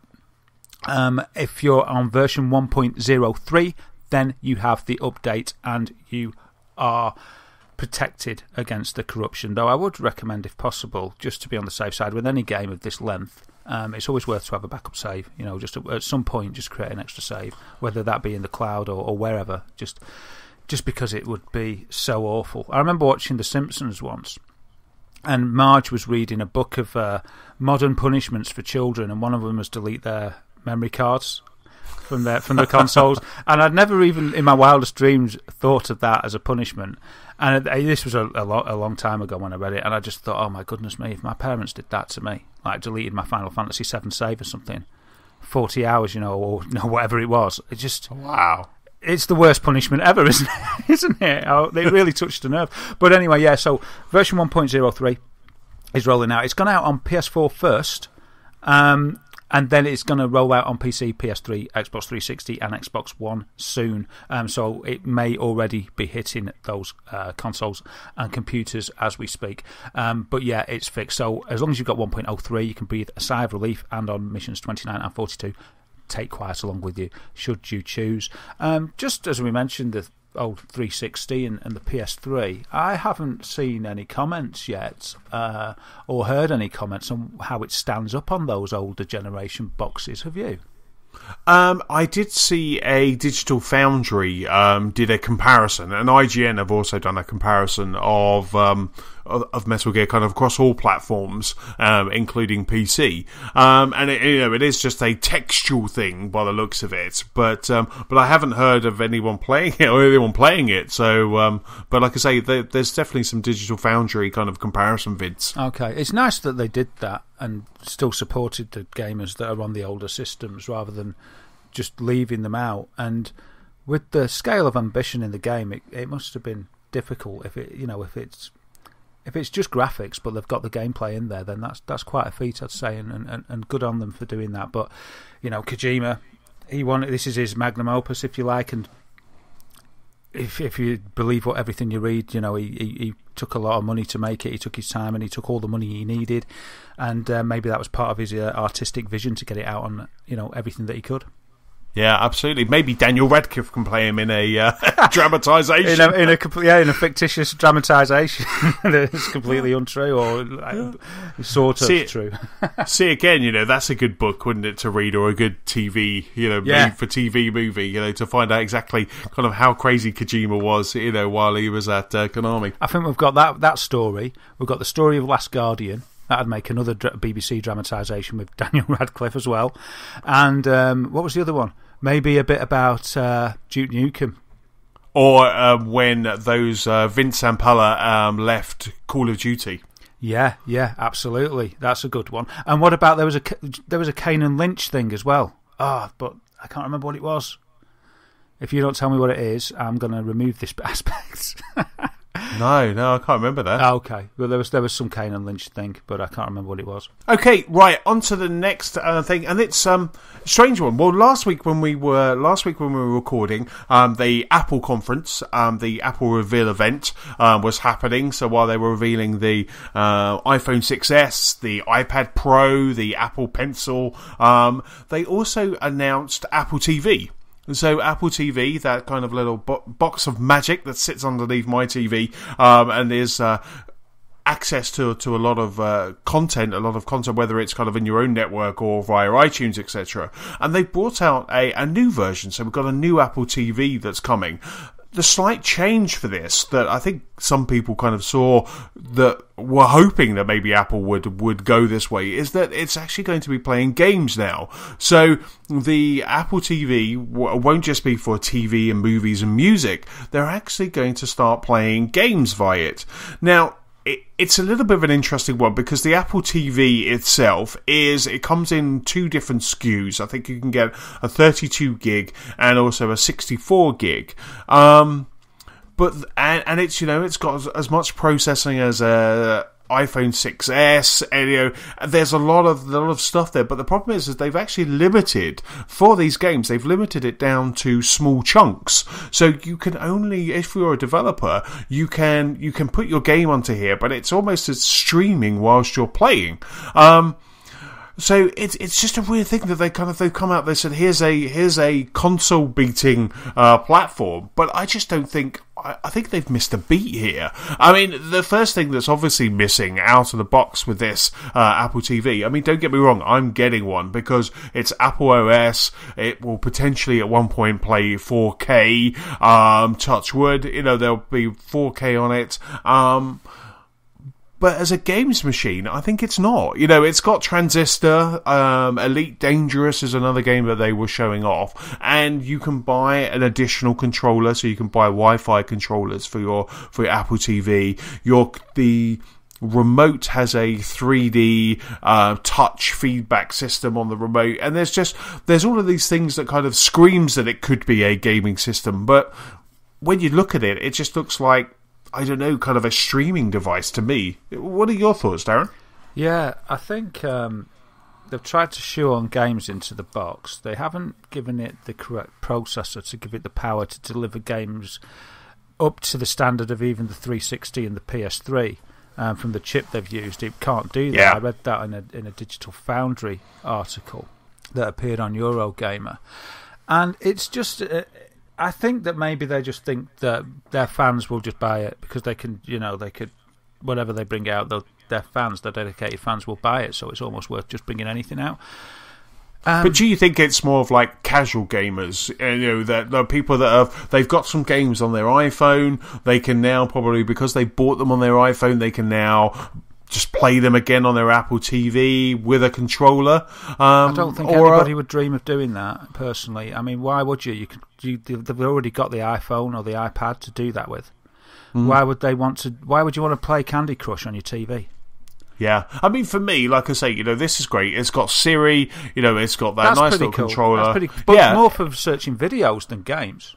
Well, exactly, and searching video across all of the content. So if I'm looking for Season 4 of Parks and Rec, it will go, well, it's available here on Netflix or it's available here in iTunes. It will give me that content across all of those packages, which I quite like, rather than going into each one and looking at them. That's fantastic. But the thing is when they've kind of like saying, well, yeah, but it's a games console as well. We're taking on the giants, and I don't think this is it. If ever Apple were going to take on the giants, they were obviously being Nintendo, Microsoft and Sony, I really don't think that they should do it inside that Apple TV. No, certainly not. Well, it's just not a contender, isn't it? I mean, talk about not being in the same ballpark. It's not in the same, I don't know, it's not in the same stadium. It just screams of like an Ouya or an OnLive or something like that. And I'm so surprised because this is it. It's as if they're so. I don't like to use the term arrogant, but it's as if they're just so confident in themselves that they look at the statistics for the likes of Ouya and what have you, and they think, well, if we do it, it'll be okay because that's us. Because we've got we've got these guys that will just buy anything, and the Wii did well. So we'll just add the accelerometer and etc. and what have you into the waggle pad, and we'll have as much success as the Wii did. But that was, I don't think that can be repeated. It could be repeated with a different aspect, some different gimmick, not the same like Wiimote copy that this is. Yeah, I know it's got tracking and stuff, but that happened. That happened. Everybody got on board. Nintendo made a lot of money, and it also stopped as well. After a few years, everyone was sick of it. But they've got that distribution of the App Store and things, which is on their side. But unfortunately, it's okay as a media streamer. What about the Xbox One? That tried to be everything, master of all, well, jack of all. It wanted to be master of all trades. That wanted to be TV, and games. And look what happened there. Microsoft spent a lot more money on that hardware than this thing. This TV, this jumped up TV streamer. I was snorting in derision as I saw articles saying Apple TV, the future of gaming. I couldn't believe it. Yeah, no, I mean, for me, Apple TV is a day one purchase. I've already got one already. This new Apple TV is a day one purchase for me. The great thing about it is I can move the one that I've currently got. That will go into another room. iTunes is my go-to place when I want a movie. We sat down to watch a movie on Sunday. We watched Pitch Perfect 2, and the first place I went was Apple TV. It's my go-to place, and all of the TV content, the look of this is perfect for me. I was a little bit disappointed that there wasn't 4K out of the box when the conference started. A friend of mine, Kenny and I, my mate Kenny and I, we would just sit and watch these streams, and we're always like iMessaging each other going, oh, this is good, this is fantastic. And the one thing I said, I'll be happy if Apple TV is 4K. Didn't happen, but the specs of everything and the tvOS and all of that, you can tell that maybe that will be coming very soon to it as an update. And that's one of the things that, they do really well. They will update it and add that functionality. But I'm not going to be buying maybe what they should have done was said, those controllers you've got in your room, such as your PlayStation 4 or your Xbox One controller, that connects to this, and things like that. But I still don't think the amount of hours I will use my Apple TV, I don't think any of that will be gaming. Yeah, the only thing I could think of is, if you've already bought something and you fancy a go of it and you've had a few beers, for some reason you want to play Plants vs. Zombies, and you haven't bought it on PS4 or Xbox One, and you don't want to pay the money, you could play it on your Apple TV. That's quite, that's going to be quite a rare circumstance. Yeah, when that happens. And there's sort of like, Apple seems to be quite, let's lose the word confident, that whatever they pitch on their keynotes, everyone's going to just be like, oh, well, you've told me that that's amazing, so I'm going to rush out and buy it. But, it seems that the Apple Watch hasn't taken off quite as well as they would have expected. And maybe a bit of that shine and a bit of that sort of almost... a bit of that power that they've got, that whatever, that golden touch, whatever they do is golden. Maybe that's wearing off now. Maybe a few of the consumers are thinking, yeah, well, I actually not going to just get everything that you release, maybe because there's been a bit of a diminished sales on that, I believe. And the thing, well, not so much the Apple Watch. I mean, I think the Apple Watch, the sales aren't as good as they wanted. But the sales aren't as good as they wanted because they've sold out everywhere. You can't. Up until a couple of weeks ago, are they trying a strategy of manufactured scarcity then? Well, no, no. I think that's all they can build. I don't think they're doing that. I think it's just generally a case of, anyone who I show my Apple Watch to and is impressed by it, and I know people who are waiting for it to become available so they can buy it. I don't think Apple. I think they've skipped a beat here with this Apple TV. I think definitely. I don't know what they were doing. And you're right. They should have looked at Ouya. They should have looked at all of those other things and gone, don't even bother with it. Put your focus elsewhere. But we do go crazy. The Apple iPhone 6s, when available, was available on Saturday. You try to access that store on Saturday, it ground to a halt, and it was incredibly slow because people they want that new shiny Apple product. Yeah. And you can bet your bottom dollar the iPad Pro, even though it's quite a chunky thing, you can bet your bottom dollar that's going to sell out as soon as it comes available too. Yeah, absolutely. And I know I'm on dodgy ground insulting Apple in front of you, mate. Watch it, mister. I'm on thin ice, I know. But no, I mean, I like anyone who can innovate and anyone who can give me some new technology. A lot of people say Apple aren't innovating and they're not giving you kind of what they should and not bringing new stuff. But my reply to all that is, what else can they do? What else can Android? What else can Microsoft? What else can they do in a smartphone? But they still always find these little kind of nuances that they're bringing. Yeah, I'm one of those people that argue that, you see, because I was going to say pretty much exactly that. I mean, I love Apple, right? I never did until I got sort of an iPhone and then an iPad, and then it started to appreciate Macs as well. So I love Apple and I love what they do, and I think they're great, great innovators, and I love that. And it's almost the fact that the innovation of particularly the iPhone 4, I think that was where it really hit home for me, was so amazing that ever since that, at every keynote, I'm waiting for something that's equally as innovative. And it's funny because, like you say, you say what else could they do, and this is the thing. So I'm always in a stump because each iteration that they've made of the phone since iPhone 4 hasn't been good enough, in my opinion. Hasn't had an innovation that makes me willing to buy it, because I'm thinking, well, I can get by. I don't need that. I mean, I always said when they make it transparent, you've seen those mock-ups that they've made of the transparent iPhone. That looks really cool. That's actually it's got no practical use whatsoever, but it's just cool. But I'm always like reaching for this thing, and I've had this conversation with people. And I was like, yeah, there's nothing. They've not offered me anything. I'm sick of these iterations. Too many iterations with too little innovation, and that's just how I personally feel. And then I turn it round on myself, and I'm thinking, well, hold on, because I hate moaning about something without trying to think of a solution. I don't like that. That's how this podcast came about in a way. And I thought to myself, well, what is it that I want? And you know something, I'm being lazy because I'm expecting Apple to innovate, think of something and innovate it that I don't even know myself what it is. But I'm sort of depending on them to do that. Do you know what I mean? Absolutely. So I'm in a grump about it. I'm not really in a grump about it. Well, I am, because I want them to innovate something that drops my drawer to the floor that I rush out and buy. And I've set my benchmark so high that it's never good enough. Do you know what I mean? But yeah, they do keep. I just think that I think once a year maybe they should just hold off a little bit and wow us with something. It's getting a bit like Call of Duty, Yeah, I know, absolutely, but I will forever kind of disagree with you on that one, because, if you look at the iPhone 6s, you've got touch feedback, 3D menus, 4K filming. If you look back from the 4 to where we are now, you've got fingerprint, you've got Apple Pay. It's just, the list goes on of those small innovations. 14 megapixels now? Well, exactly. And if you think about it, when the iPhone 4 came out, it was still a fledgling device, and in its comparison, that's a SNES.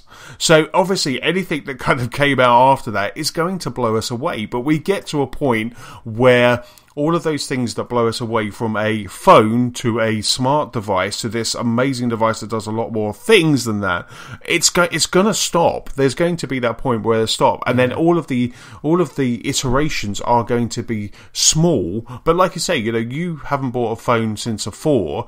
I'm a gadget. But if you bought a 6S, you would be blown away by the new features that you get between the two. But I'm too worried because of the amount of iterations that the 7 might have that key thing, and I wouldn't, or the 8 might have that key thing. I'm sort of getting that stubborn with it that I'm thinking that the 8 that they're going to, because they did such wonders with the 4, that we're going to see something spectacular with the 8. But that means I've got to wait another 3 years probably. But see, that's my one gripe, my big gripe with both, like, kind of consumers and also Apple, is that Apple don't put a roadmap out. So we don't know. It's like right about now, anyone who was about to buy an iMac or a new MacBook would probably not do it, because we might have an October, November showcase that might show something off. There might be something. Where what Apple should do is say, here's our roadmap. We're going to do this conference in October. We're going to show you a new MacBook. We're going to, we've done the iPad Pro that's probably going to come out, I think, in November. But before that, we're going to have another keynote and we'll be showing you an iPad Air 3. They should tell everybody. But at the same time, and because they don't do that, consumers second guess everything. So the moment I bought my Apple Watch, which was day one, somebody said to me, "Oh, I understand they're doing a new Apple Watch." And that's just complete bull, because there's not a new Apple Watch. They're innovating with the OS. And, you would think at the price of that, they wouldn't do that. But because nobody knows, and because people, because they don't know, people make up what they don't know, and then they just suddenly say. So when first time I looked at my watch, it was literally a comment. Someone said, "Have you seen that they're doing an Apple Watch 2?" I was just like, and that's Apple's fault, because they don't do a roadmap. They don't say, here's Apple Watch and we're going to bring another one out in 5 years' time. The internet's rife with clickbait articles that are all just speculating what the next Apple thing is and trying to add some legitimacy to it. So I agree with you, and I don't disagree with your love for Apple, and I love Apple myself because of what they've done. It's just too little, too often for me in what they produce. But I don't blame them for doing it because they're making money from it. And every time I watch every keynote, and I'm always hoping for this sort of earth-shattering moment like the iPhone 4 that delivered for me everything that I wanted in a device. And I just want that one big thing, and it wouldn't take much to tempt me. This is how ridiculous it is. It's like I want to be seduced by it, but there's a part of me, and I don't know whether this is because I'm older now, but it's just not enough what they've offered. And that's in quite a few iterations since the 4. You had the 4S, the 5, and all its siblings, and now the 6 family. And it's just kind of still hasn't been a thing that's been outright, oh wow, that drop the mic moment that they had when they sort of first got that touch screen interface. And I know that wasn't on the 4, but for me, it was the 4 was when the package came together quite well after the initial iPhone. So yeah, but anyway, we'll discuss Apple again, I'm sure, in the future. But it's good that we've got it's good that we've got a bit of difference in views there, but oh, absolutely, yeah. No, it's really good to just kind of have a sensible debate with somebody, because a lot of the time when you do kind of have these debates, it's normally because somebody's invested in Android, so they obviously want to back up their choice, their decision, whether it's Android or Microsoft. And I do love Apple. I do admit it, but I've been constantly tempted by Microsoft, because I like Xbox so well, and I like Xbox, and they integrate all of that so well into that OS. I have been tempted time and time again by a Surface or by a Microsoft phone. I had one for work for a while, but then I just look at my iPhone and I use my iPhone, and it's just all second nature, and it's awesome. Yeah, and that's another thing, that once you've learned the way the system works, you become kind of loyal's probably the wrong word, but because you're just so used to it, that's just what you want. You can't be bothered with the messing about it takes to learn another system. And I'm the same. I'm very tempted with all tech because I love tech, but it's got to a point with me now that if there's something that delivers everything that I need, then I won't change it unless it breaks, unless something offers me a real reason to make that jump. And that's why I'm still sitting on my iPhone 4. And as I say, I really want to be sold to, or a reason to be given to me to make that change, but there hasn't been. I know, it's got this 3D press and all the rest of it, but for me, still, the Apple Watch I was tempted to get, but there was something about it that was missing. So maybe I've set my heights too high, but it'll come. But as I say, I know perfectly well that I'm unreasonable, because I don't know what it is that I want myself from them, and I'm being very lazy and just expecting them to come up with something that I realise that I need without even knowing that I need it, so that I can get something new. And I'm sure they're trying their best, because I always think they're holding it back. It's just round the corner. I've been saying that since I got my 4. So yeah, sour grapes a little bit maybe. Indeed, I am. Yeah, indeed. So, next story. Oh, that's with you, Darren. Actually, the next one. Oh right, yeah. This is a bit of my new bargain corner. So I had to. My PS Network expired, so I had to renew it, and I turned off the automatic renew, just because I thought when the time comes, I'm sure I'll be able to find a better deal, and if I can't, whatever. Yeah, so I looked into renewing, and I found some good deals. So I just thought I'd report on them. So first of all, I'm going to do the Xbox one. Now, there's a website called cdkeys.com, and we'll put this in the post notes, because it's a good site for getting your online memberships. And sometimes they have some good games on offer, digital downloads. And the way that their business works is they send you a code via email. So whatever you buy is instant. And you pay your money and you get your code, and then you put it into your console, or I think they do some PC stuff as well, and iTunes stuff, and you get the code, and then you can go off and get what you want. So they do a 12-month Xbox Live Gold membership for the Xbox One / 360, and instead of being the $39.99 that it would be if you just had it renewed on your console, it's £20.99. Which, wow, that's a good deal, isn't it? You're saving almost a game there. There really is. So you could almost buy 2, because mine's up for renewal in October. Yeah. So mine's up for renewal. I got an email the other day from Microsoft saying that your Xbox, your Xbox Live subscription is up for renewal. So if I bought 2 of those cards, which would be the same price as that auto renewal, can I just add those? Do they stack? Yeah, they do stack. Interesting. Last time I saw an offer, because I'm covered on my Xbox, because last time there was an offer like this that I saw, I bought like 3 and just thought, right, that's me for 3 years. And I suppose a lot of people would be coming to the end of their subscription about this time, because a lot of people, well, we're a bit early in September, but at Christmas time, a lot of people get the consoles. So, yeah, it's just putting the word out there. It's not the only option to renew through your console, and you can save almost 50%, especially at the moment, on your Xbox. So that was the Xbox price. PlayStation Plus 12-month membership. This was the one I renewed. The CD Keys website came in at something like £2 more expensive. Now, this price for PlayStation you don't get as big a discount. I don't know why, but you can get it for £34.99 instead of $39.99. So you might not want to bother, but it's still, it's still £5. And that is from a website called electronicfirst.com. I'd never used them, but it got a good Google review. So I gave it a whirl, paid my money. I think I got it for like I got mine for £34.20 or something. And they sent me the code, which was a picture of a scratched off card. And I put the code in and bang, there we go, renewed. So I just thought I'd mention that. And also, I noticed that Bayonetta 2 on Wii U has just been dropping in price. It's had like 4 price drops over the last week. I don't know why. But currently you can get it on Amazon for the paltry sum of £14.17. Wow. Which, this is a fantastic game that we're talking about here. And that's for a brand new copy. I've been going on about wanting to play Bayonetta 2 since before it was released, and I just haven't got round to it. At this price, I almost think I should just buy it now and then let it sit on the shelf until I've got time to play it, because I know that it's going to be a brilliant game. But yeah, if anybody's interested in Bayonetta 2 and been holding off, there couldn't be a better time, unless, well, there could be if it goes down more. But if you think £14.17 is worth it, then get on Amazon and order it. Yeah, go for it. So yeah, that was my little bargain corner.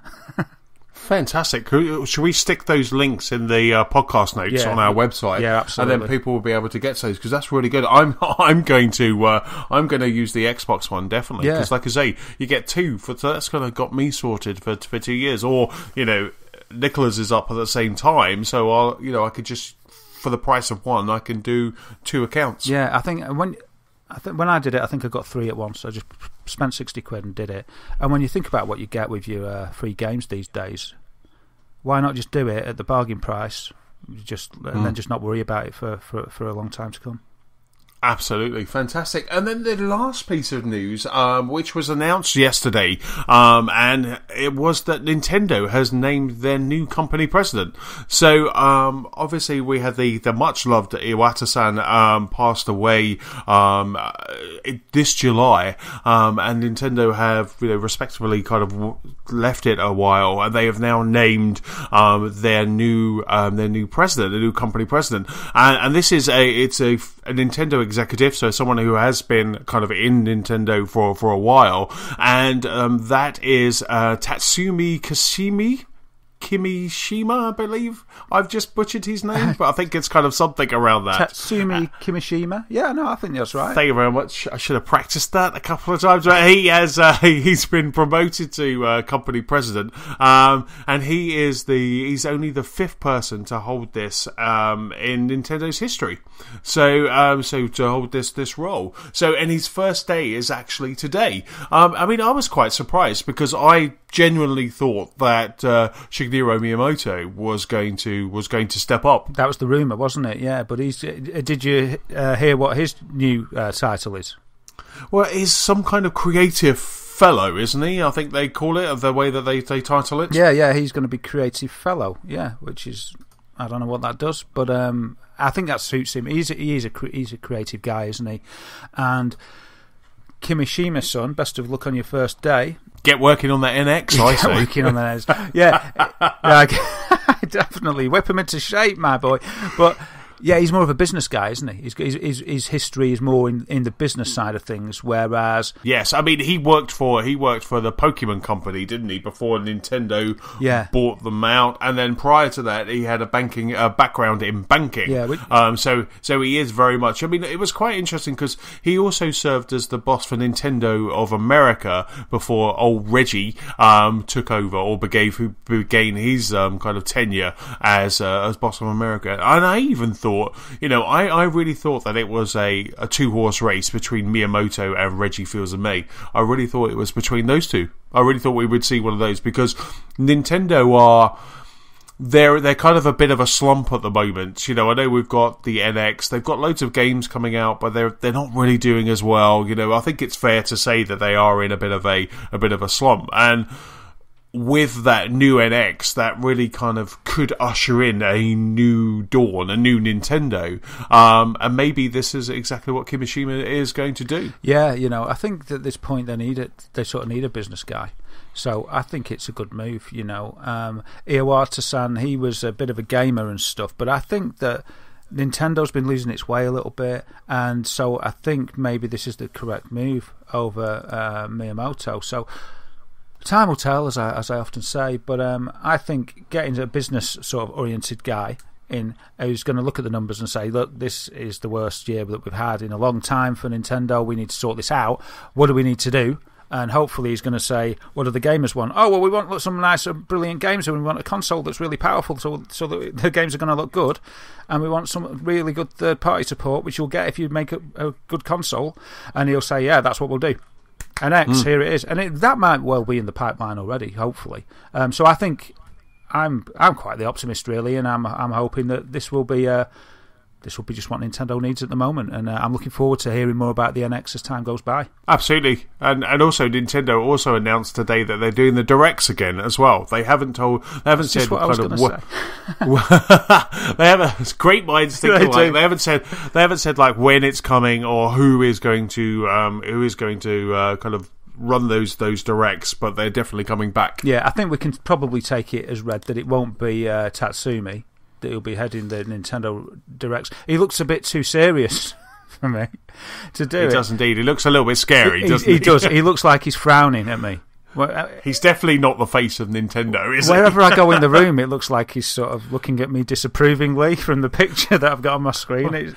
Of course he is. It's because your Wii U's unplugged. That's why he's looking at you. It's not unplugged. It's plugged in. The blue flashing light still goes off occasionally, and I always check to see what's going on, and then I replaced the pad back and carry on with another game. But yeah, it's good that they're carrying on because I like them. I wonder if the Cat Mario show is going to carry on too. We'll see.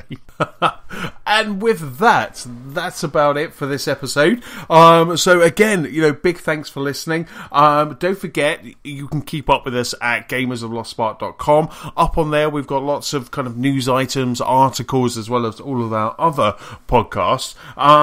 You can also find us on Facebook. We're on Twitter at Lost Spark Pod. So if you aren't following us already, kind of hit us with a follow. We can also find us on YouTube. Darren, where are you online? I am Wifermator on PS4, Xbox One and Twitch, Dazza Gamer on YouTube, and at Daz Whittam on Twitter. And for me, I am Chessman on Xbox Live. I'm PS-Chessman on the PlayStation Network, and I am Chessman UK on Twitter. Don't forget, if you have any feedback, then please send it to our email address. That's feedback@gamersoflostspark.com. And also, if you'd like to leave us a 5-star review on iTunes. So that's about it. So we'll see you next week. Thanks very much. Thanks very much, everybody. Bye-bye.